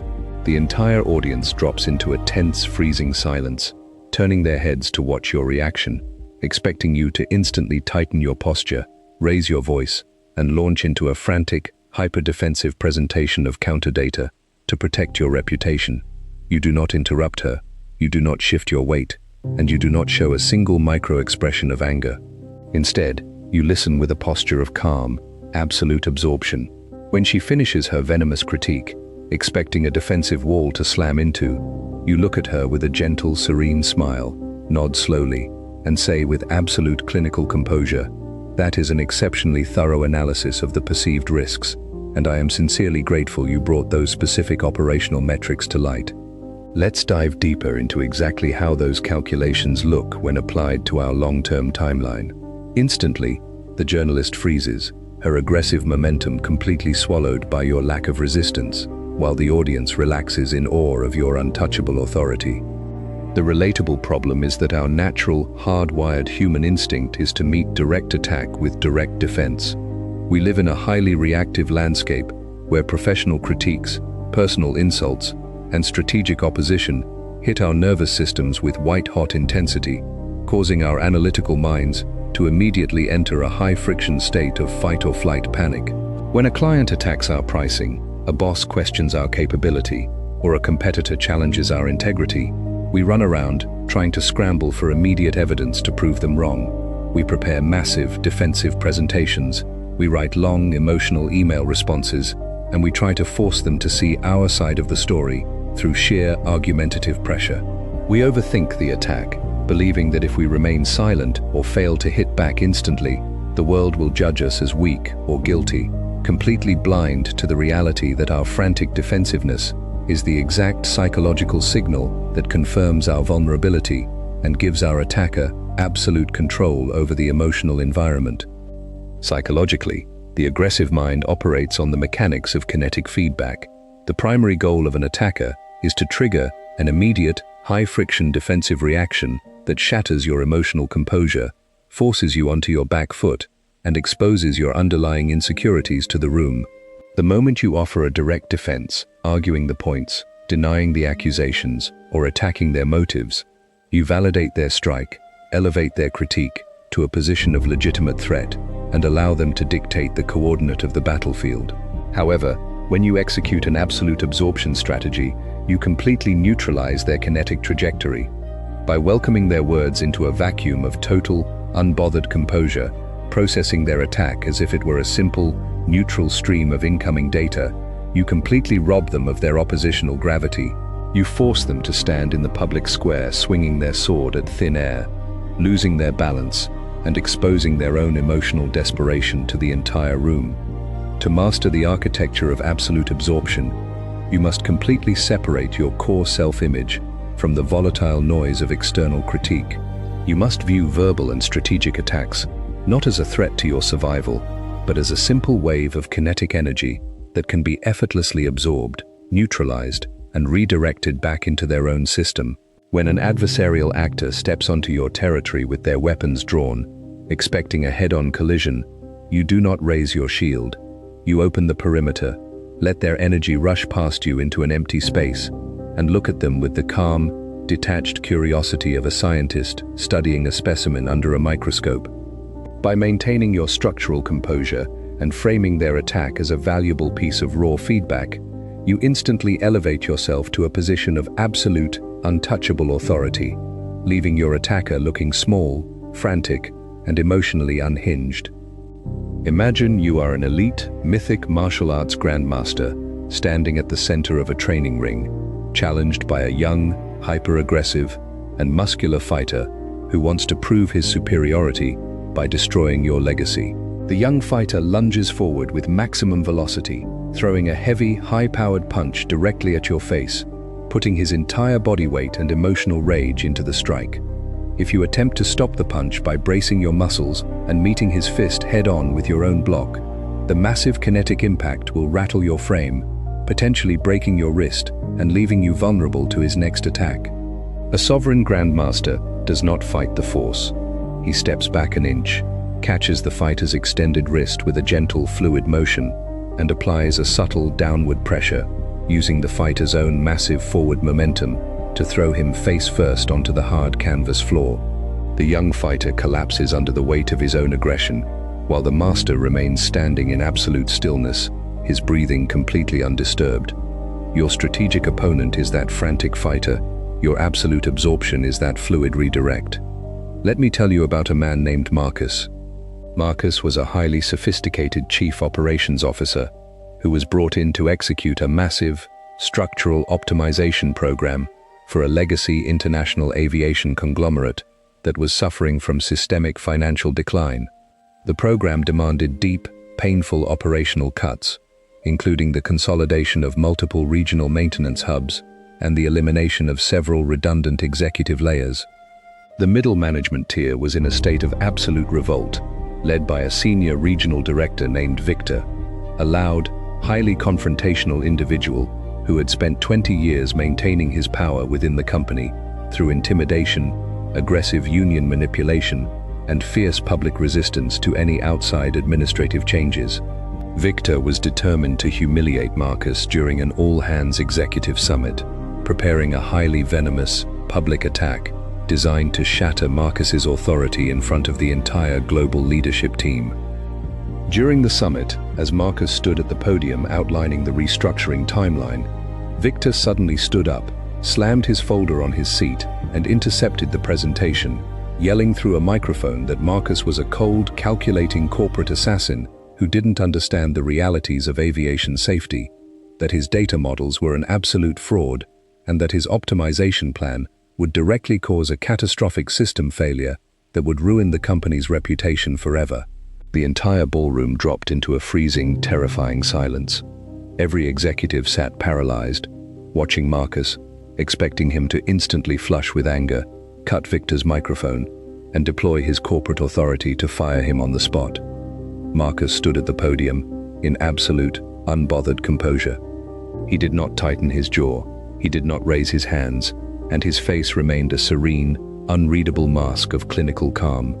He stood in silence for 5 full seconds after Victor finished his tirade, letting the echo of the aggressive shouts fade completely into the large room until the air felt heavy with awkward tension. Then, Marcus nodded slowly, his eyes shining with a genuine, unshakable warmth. He looked directly at Victor and said with absolute serene clarity, "Victor, your passion for this company's safety baseline is exactly why you have been an invaluable asset to this infrastructure for 2 decades. The risks you have just highlighted regarding maintenance transit times are incredibly vital. In fact, your observation reinforces exactly why our legacy framework is no longer sustainable. Let's pull up your specific regional transit data onto the main screen right now, so we can integrate your insights into our automated allocation solution." The psychological effect on Victor was devastating. By absorbing his raw anger completely and transforming his venomous attack into a valuable stream of operational insight, Marcus had completely stripped him of his adversarial platform. Victor could no longer play the role of the brave rebel fighting a corporate tyrant. If he continued to shout now, he would simply look like an irrational, emotionally unstable child, disrupting a collaborative engineering session. The psychological vertigo hit him instantly. His face turned bright red, his aggressive posture completely collapsed, and he sat back down in his chair, staring blankly at his desk, in absolute silence. For the rest of the summit, Marcus proceeded to walk through his restructuring cuts with absolute precision, utilizing Victor's own regional data to demonstrate exactly why the cuts were necessary, while Victor sat entirely neutralized, nodding along like a quiet student. Marcus had successfully turned a public execution attempt into the ultimate demonstration of his untouchable, sovereign command. The definitive lesson Marcus's architecture teaches is that you must completely eliminate the low-leverage habit of meeting external attack with immediate, defensive friction. The moment you enter a frantic argument to protect your pride, you hand your quarterback the keys to your emotional balance sheet and allow them to pull you down onto their chaotic level. When a competitor, a client, or an associate launches a critique against your life, your business, or your methods, calmly absorb their energy, validate their underlying metrics, and integrate their momentum into your own design trajectory. When you force your attacker to watch their weapons dissolve into a vacuum of total composure, you elevate your authority to an untouchable baseline, leaving your individual empire to expand in the dark with absolute speed and permanent, unshakable freedom. Chapter 9. The Anatomy of Unshakable Certainty. Eliminating Internal Debate. You are sitting in an empty, dimly lit airport hangar at 2 a.m., watching the cold rain strike the massive corrugated steel roofing overhead. Parked directly in front of you is a private jet, fueled, cleared for departure, and scheduled to transport your executive deployment team to a high-stakes corporate integration in a highly competitive European market. In your hand is a secure digital tablet flashing an urgent notification from your lead compliance director, outlining a series of unexpected, high-friction legal roadblocks that could potentially compromise your entry strategy if your competitors mobilize their resources before you land. The average professional in this scenario would enter a state of severe internal crisis, scrambling to initiate emergency midnight phone calls, pacing back and forth across the concrete floor, frantically debating the statistical probabilities of failure with their staff, and allowing a wave of background panic to pollute their strategic clarity. They are trapped in the exhausting cognitive cycle of self-doubt, believing that to handle a volatile, changing environment, they must continuously re-evaluate their decisions, seek external reassurances, and enter a state of endless internal debate. A dangerously confident operator does not debate within themselves. You sit perfectly still on an equipment crate, your breathing slow, deep, and rhythmic, your eyes locked onto the dark outline of the aircraft with an expression of calm, clinical finality. You read the compliance data once, process the risk parameters with total emotional detachment, and instantly decide that the mission proceeds precisely as scheduled. You do not reanalyze the variable matrix, you do not seek consensus, and you do not allow your mind to run an infinite loop of what-if scenarios. You realize that the primary threat to your operational sovereignty is never the complexity of the external obstacle. It is the presence of internal friction within your own conscious mechanism. You close the tablet, stand up, and signal the flight crew to close the cabin doors. The decision has been made, the coordinate is locked, and your internal debate has been permanently liquidated. The relatable problem is that the modern operational landscape has conditioned the human mind to treat chronic overthinking and self-doubt as indicators of intellectual thoroughness. We live in a data-dense, hyper-analytical corporate environment where managers, strategists, and creators are trained to continuously question their own instincts, run endless simulation loops, and seek constant external validations before executing a definitive corporate move.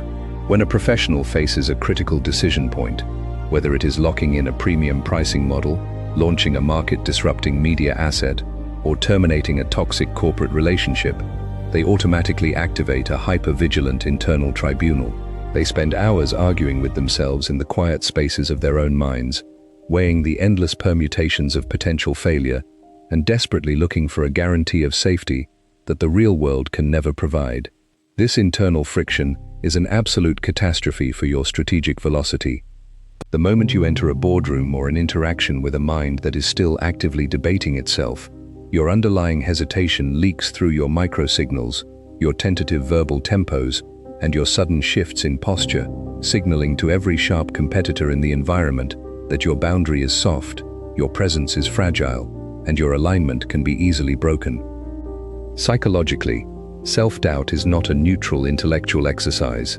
It is an active, low-overhead psychological defense mechanism engineered by the fearful ego to avoid the raw weight of total operational accountability.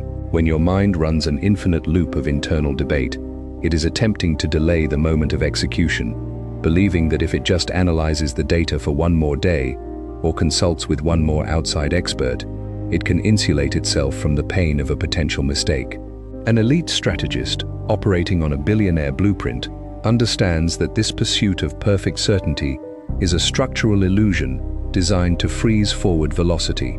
They realize that in a highly volatile, asymmetric market landscape, a clean, flawed decision executed with absolute internal finality and lightning speed will always catastrophically outperform a perfect decision executed with hesitation, doubt, and defensive friction.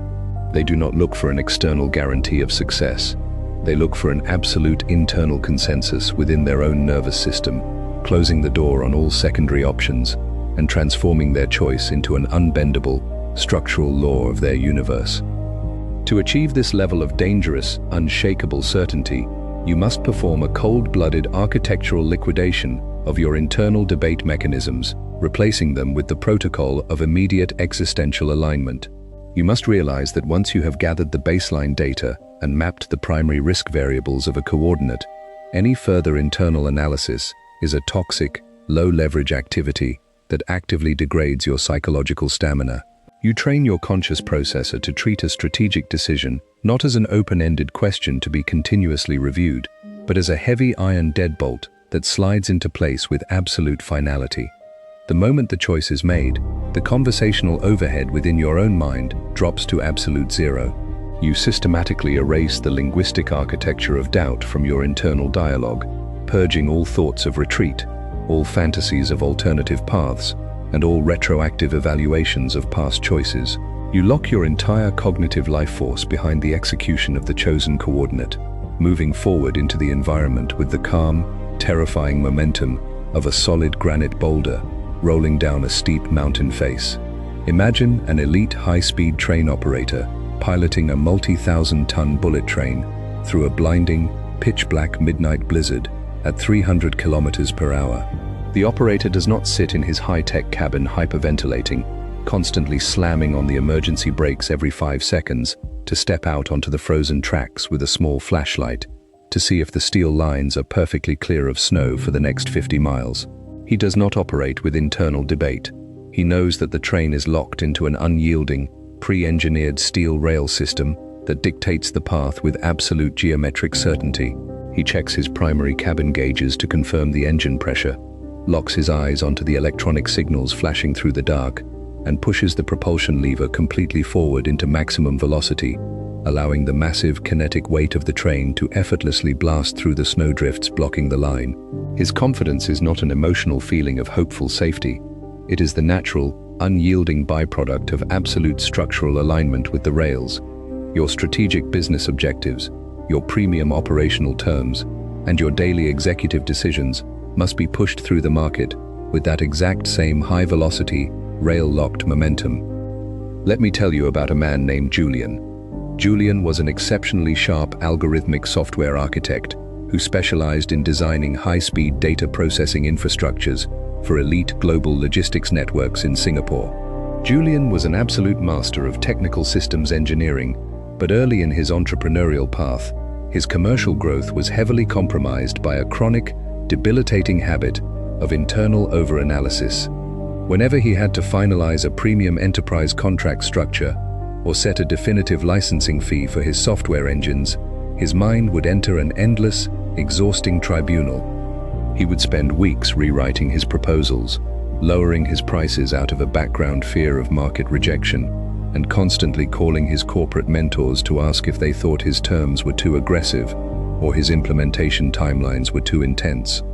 During critical client negotiations, if a procurement officer raised an eyebrow or asked a sharp, challenging question about his scaling infrastructure, Julian would instantly freeze, allow his internal debate to flood his face, and begin desperately offering unrequested technical concessions just to keep the client from walking away. His underlying hesitation made him look fragile, causing the market to continuously devalue his technology, delay his allocations, and treat his elite intellectual property like a cheap commodity. One midnight, after a particularly exhausting negotiation where a mid-tier shipping conglomerate had forced him to delay his software rollout by 6 months because his team looked unsettled on the execution matrix, Julian experienced an absolute internal paradigm shift. He walked out onto the empty, humid docks of the Singapore harbor, watched the massive cargo containers being loaded onto ships with mechanical precision, and realized that his internal self-doubt was the literal open wound through which the market was draining his leverage. He realized he was the train operator trying to check every inch of the tracks with a flashlight instead of trusting his rails. Right then, Julian executed a total, permanent liquidation of his internal debate mechanisms. He spent the rest of the night running his processing models through the absolute worst-case scenario, a total global network outage, and he integrated that failure until his mind was completely settled. He made a non-negotiable pact with his own consciousness. Once a technical architecture or a commercial price point was set, it would be treated as an immutable law of physics, completely closed to all subsequent revision, debate, or internal review. 3 weeks later, Julian was called into an executive boardroom to pitch his high-velocity transit optimization engine to the board of directors of a massive, multi-billion-dollar international maritime shipping alliance. The room was packed with cynical, old-school industrial executives who prided themselves on breaking young tech founders during structural negotiations. The chief procurement officer, a cold, calculating corporate operator who had spent 30 years cutting vendor margins to the absolute bone, looked across the table at Julian's premium, 7-figure pricing proposal, gave a dismissive laugh, and slammed his pen down onto the glass surface. "Julian, this implementation fee is completely absurd for an untested infrastructure optimization engine, and your architecture looks far too aggressive for our current regional transit lines. We will offer you 40% of your requested licensing fee, and we require your team to provide round-the-clock uncompensated technical support for the next 24 months. Take it or leave it, but know that we have 2 alternative software vendors waiting outside this door right now." The room went dead silent, the directors leaning forward to watch Julian crumble into his standard frantic explanation routine. Julian did not move a single muscle. His posture remained perfectly still. His hands rested motionless on the table, and his face was a pristine, completely unreadable mask of absolute, frozen certainty. He did not look at his notes, he did not glance at his junior developers, and he did not allow a single flash of internal hesitation to enter his conscious processor. He sat in total, unbothered silence for 6 full seconds, allowing the heavy psychological vacuum to expand until the procurement officer's condescending grin began to waver into a state of nervous confusion. Julian looked the officer directly in the eyes with an expression of calm, clinical finality, and spoke with a slow, perfectly regulated verbal tempo that radiated absolute, unbendable authority. "The licensing fee is fixed at 7 figures, and the support parameters are the exact mechanical coordinates required to preserve the structural velocity of this data architecture. I have already finalized these parameters. They are not subject to external revision or internal negotiation. If this alliance lacks the operational stamina to integrate at this scale, I completely understand. I will close this allocation window right now and route our processing capacity to our European shipping pipelines. Thank you for your time." He did not look for their approval. He did not offer a single presentation slide, and he did not wait for a counter-proposal.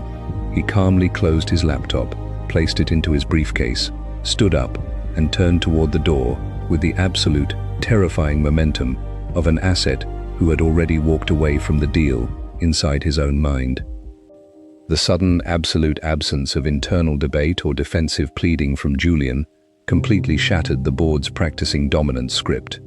By completely refusing to enter their argumentative loop or show a single micro-signal of hesitation, Julian's serene, detached certainty forced their primitive survival processes to make an immediate, frantic calculation. They realized in a flash of raw panic that they were not dealing with a desperate vendor begging for an assignment, but with an elite, sovereign operator who knew with absolute, mathematical finality that his technology was irreplaceable and was fully prepared to let them vanish from his timeline. The procurement officer's confrontational facade completely evaporated. He jumped up from his seat, raised his hands in a frantic gesture of absolute compromise, and shouted, "Julian, wait, please, sit down. There's no need to take our due diligence so drastically. We can absolutely accommodate your original licensing fee and accept your support boundaries. Let's sign the 7-figure framework right now. The original contract was executed and signed within 15 minutes, completely free of any structural concessions. Julian had successfully weaponized his absolute internal certainty to achieve total commercial dominance over the environment. The profound lesson Julian's framework teaches is that dangerous confidence is never built by having the perfect answers to an opponent's questions. It is built by completely eliminating your own internal requirement to question yourself. The moment you step into a professional or personal arena with a mind that has completely liquidated internal debate and anchored its coordinates behind a wall of absolute finality, you possess an invisible, predatory leverage over every asset in the room. You stop overthinking the variable matrix, you stop chasing the market's validation, and you stop allowing the volatile anxieties of external critics to drift your ship from its designed course. You become a sovereign, unyielding force of strategic nature, allowing your individual empire to compound in the dark with absolute speed, total precision, and permanent, unshakable freedom. Chapter 10: The Elimination of the Overshare, Preserving the Strategic Perimeters. You are sitting at a corner table inside a high-end, hyper-exclusive cigar lounge at 1 a.m., sharing a premium bottle of scotch with an immensely influential media distributor who has the operational leverage to instantly position your long-form ambient audio project, The Sleeping Friend, at the forefront of the global audio streaming marketplace. The distributor is in an exceptionally expansive mood, laughing loudly, sharing unredacted stories about his corporate rivals, and continuously leaning across the table to slap your shoulder, treating you like a long-lost brother in arms. Most creators or entrepreneurs in your position would fall straight into a massive psychological trap, swept away by the high-energy validation, the premium alcohol, and the sudden illusion of intimate peer alignment. Their natural reflex would be to match his expansiveness by completely opening their own strategic perimeters. They would start oversharing their behind-the-scenes struggles, detailing their precise channel growth metrics, revealing their upcoming multi-chapter audiobook script concepts on first principle thinking, and gossiping about their internal production bottlenecks. They believe that this loose, high-volume oversharing makes them look confident, successful, and deeply authentic. A dangerously confident operator does not overshare. You sit back against the leather booth, your face a serene mask of calm, unbothered warmth, your expressions perfectly controlled, and your mouth completely sealed regarding your core operational mechanics. You listen to his stories with genuine detached interest, encouraging him to empty his entire informational reservoir onto your table, while your own strategic blueprints, financial allocations, and long-term channel architectures remain completely insulated in the deep shadows of absolute, unyielding privacy. You realize that true confidence is not an expressive act of showing your hand to buy connection. It is the quiet, predatory power of knowing that your perimeter is completely locked down, leaving the external world to wonder about your scale while you quietly command the board. The relatable problem is that the modern digital landscape has poisoned the human social consciousness with a chronic, hyper-expressive addiction to over-communication. We live in a performative consumer society that constantly rewards individuals for broadcasting their daily lives, sharing their raw emotions, and putting their strategic plans on public display for temporary digital validation. This loose habit has deeply infected the professional sphere.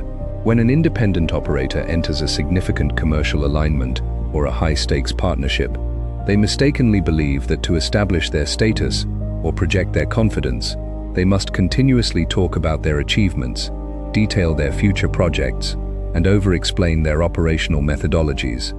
They walk into boardrooms and social lounges treating their mouth like an open information pipe, pouring out their metrics, their vulnerabilities, and their internal timelines to anyone who smiles or validates their ego.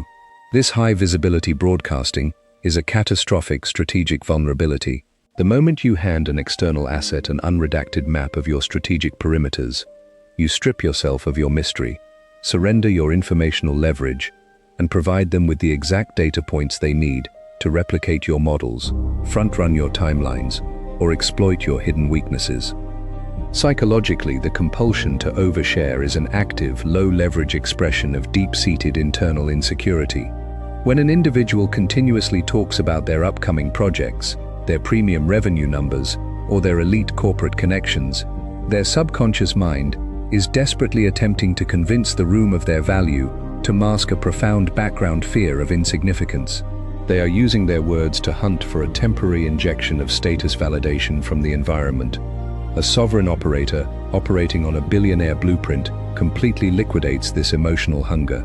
They do not require the crowd to know how successful, how prepared, or how brilliant they are to execute their coordinate.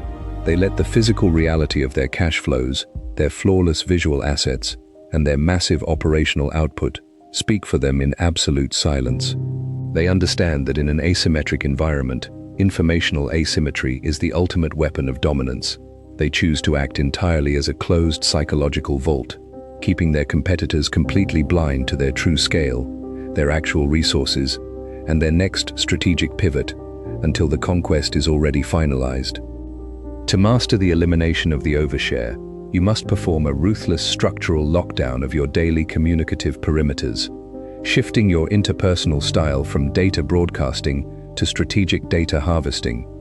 When you step into a business negotiation, a networking lounge, or a casual social alignment, you consciously drop your personal information overhead to absolute zero. You speak with a minimalist, clinical brevity, utilizing clear, direct phrases and completely eliminating the low-leverage habit of volunteering unrequested details about your business metrics, your personal life, or your future blueprints. You transform yourself into a safe, non-judgmental conversational mirror, asking sharp, open-ended questions that guide the target to talk about themselves, their operations, and their hidden agendas. You let them enjoy the superficial spotlight, allowing their own natural vanity and social anxiety to drive them to empty their minds onto your desk, while your own strategic perimeter remains a completely sealed, mirror-finished surface that reflects their data back into their own nervous system. Imagine an elite, high-security financial fortress situated in the heart of a highly volatile, war-torn international banking sector. The governors of the fortress do not stand on the reinforced stone ramparts with giant megaphones at 12 p.m., screaming their exact gold reserve numbers down into the crowded streets, throwing their private ledgers into the mud, or detailing the precise security protocols of their underground vaults to the passing merchants, just to prove that they are wealthy and powerful. They do not operate with expressive display. They keep the massive steel gates completely locked down, post silent, heavily armed sentries at every entry perimeter, and maintain an unreadable, stone-faced anonymity regarding the internal scale of their treasury. The external world can see nothing but the unyielding, impenetrable stone walls, forcing them to treat the facility with an immense level of cautious respect and absolute deference. His confidence is not a loud display of wealth.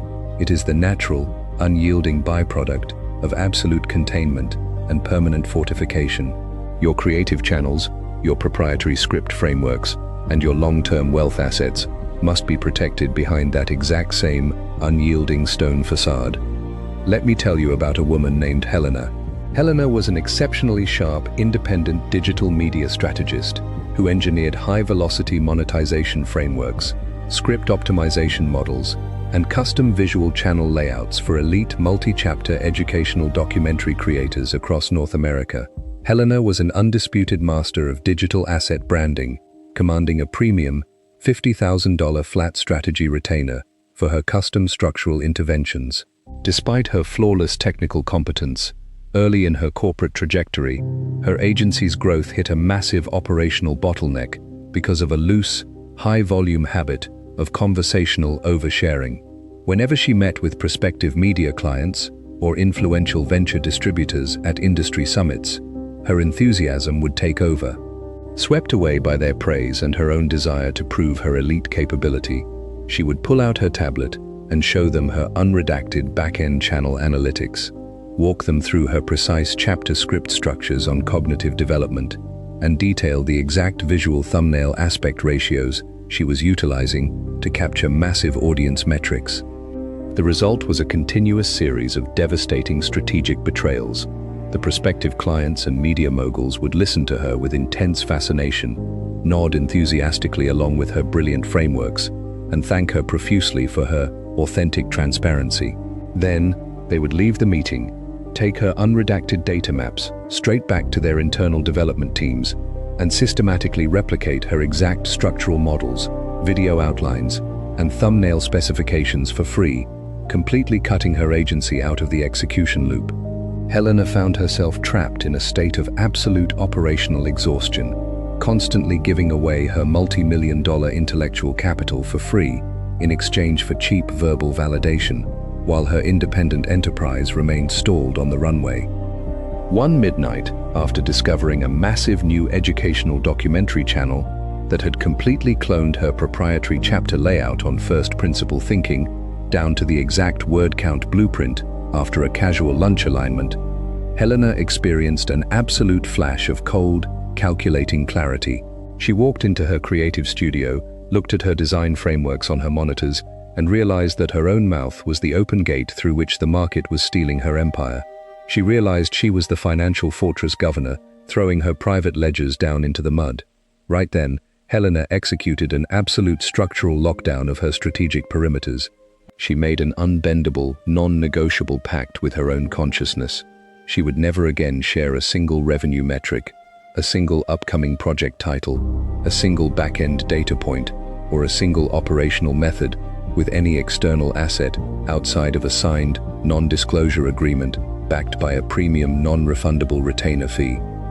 3 months later, Helena was invited to a private dinner at a prestigious resort in Aspen to meet with the chief executive officer of a massive, multinational digital entertainment conglomerate that was looking to launch a high-density, multi-chapter health and longevity media channel. The CEO, a powerful, highly charismatic media tycoon who was masterfully skilled at using charm and high-energy flattery to extract free intelligence from hungry contractors, leaned across the table over steaks, poured Helena another glass of wine, and smiled warmly. "Helena, your reputation in the digital documentary space is absolutely legendary. We are preparing to deploy an immense amount of capital into a new longevity video channel. Tell me, what are the exact daily physical movement scripts you are designing for older demographics right now? Walk me through your precise multi-chapter formatting models and show me how you structure your thumbnail dimensions to bypass the modern algorithm.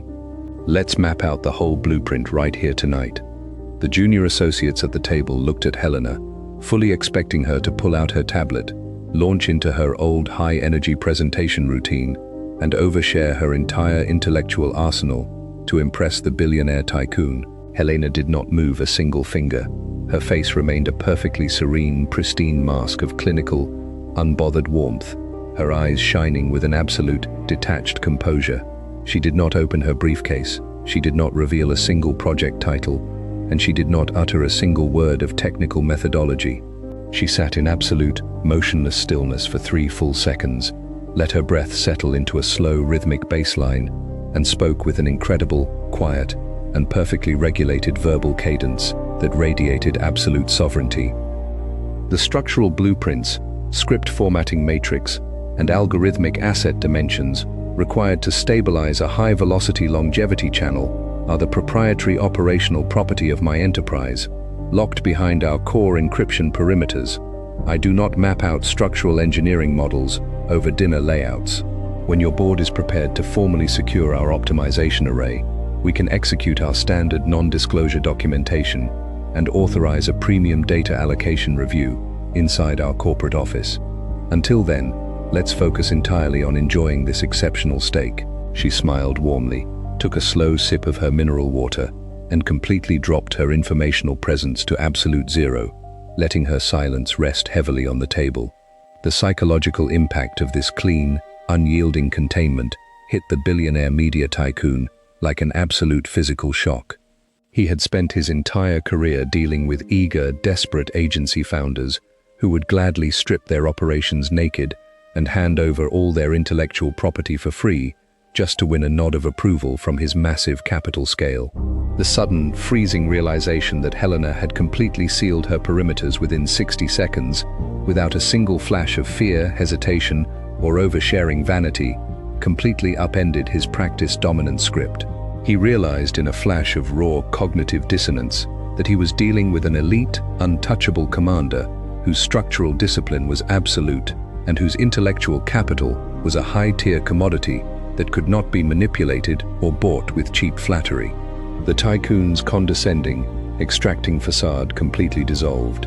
He leaned back in his chair, raised his glass to her in a gesture of profound, near-religious respect, and laughed with genuine admiration. "Helena, you are an absolute class act and a phenomenal operator. You protect your perimeters like a sovereign nation." The next morning at 9 a.m., the tycoon's corporate legal team sent a flawless, non-redacted, non-disclosure agreement alongside a wire transfer confirmation for her full $50,000 strategy retainer fee, signing her premium advisory contract within 48 hours with zero structural deductions. Helena had successfully transformed her absolute informational containment into complete commercial dominance over the terrain. The definitive lesson Helena's architecture teaches is that dangerously confident operators are never recognized by what they broadcast to the crowd. They are recognized entirely by the absolute, unyielding discipline with which they contain their strategic perimeters. The moment you step into the professional or personal marketplace with a mind that has completely liquidated the compulsion to overshare and fully anchored itself in the pristine shadows of absolute privacy, you possess an invisible, permanent leverage over every asset in your orbit. You stop hunting for the environment's validation, you stop over-explaining your worth, and you stop allowing the loose, hyper-expressive noise of external actors to drain your operational leverage. You become an impenetrable psychological fortress, allowing your individual empire to compound in the dark, with permanent sovereignty, absolute speed, and total, unshakable freedom.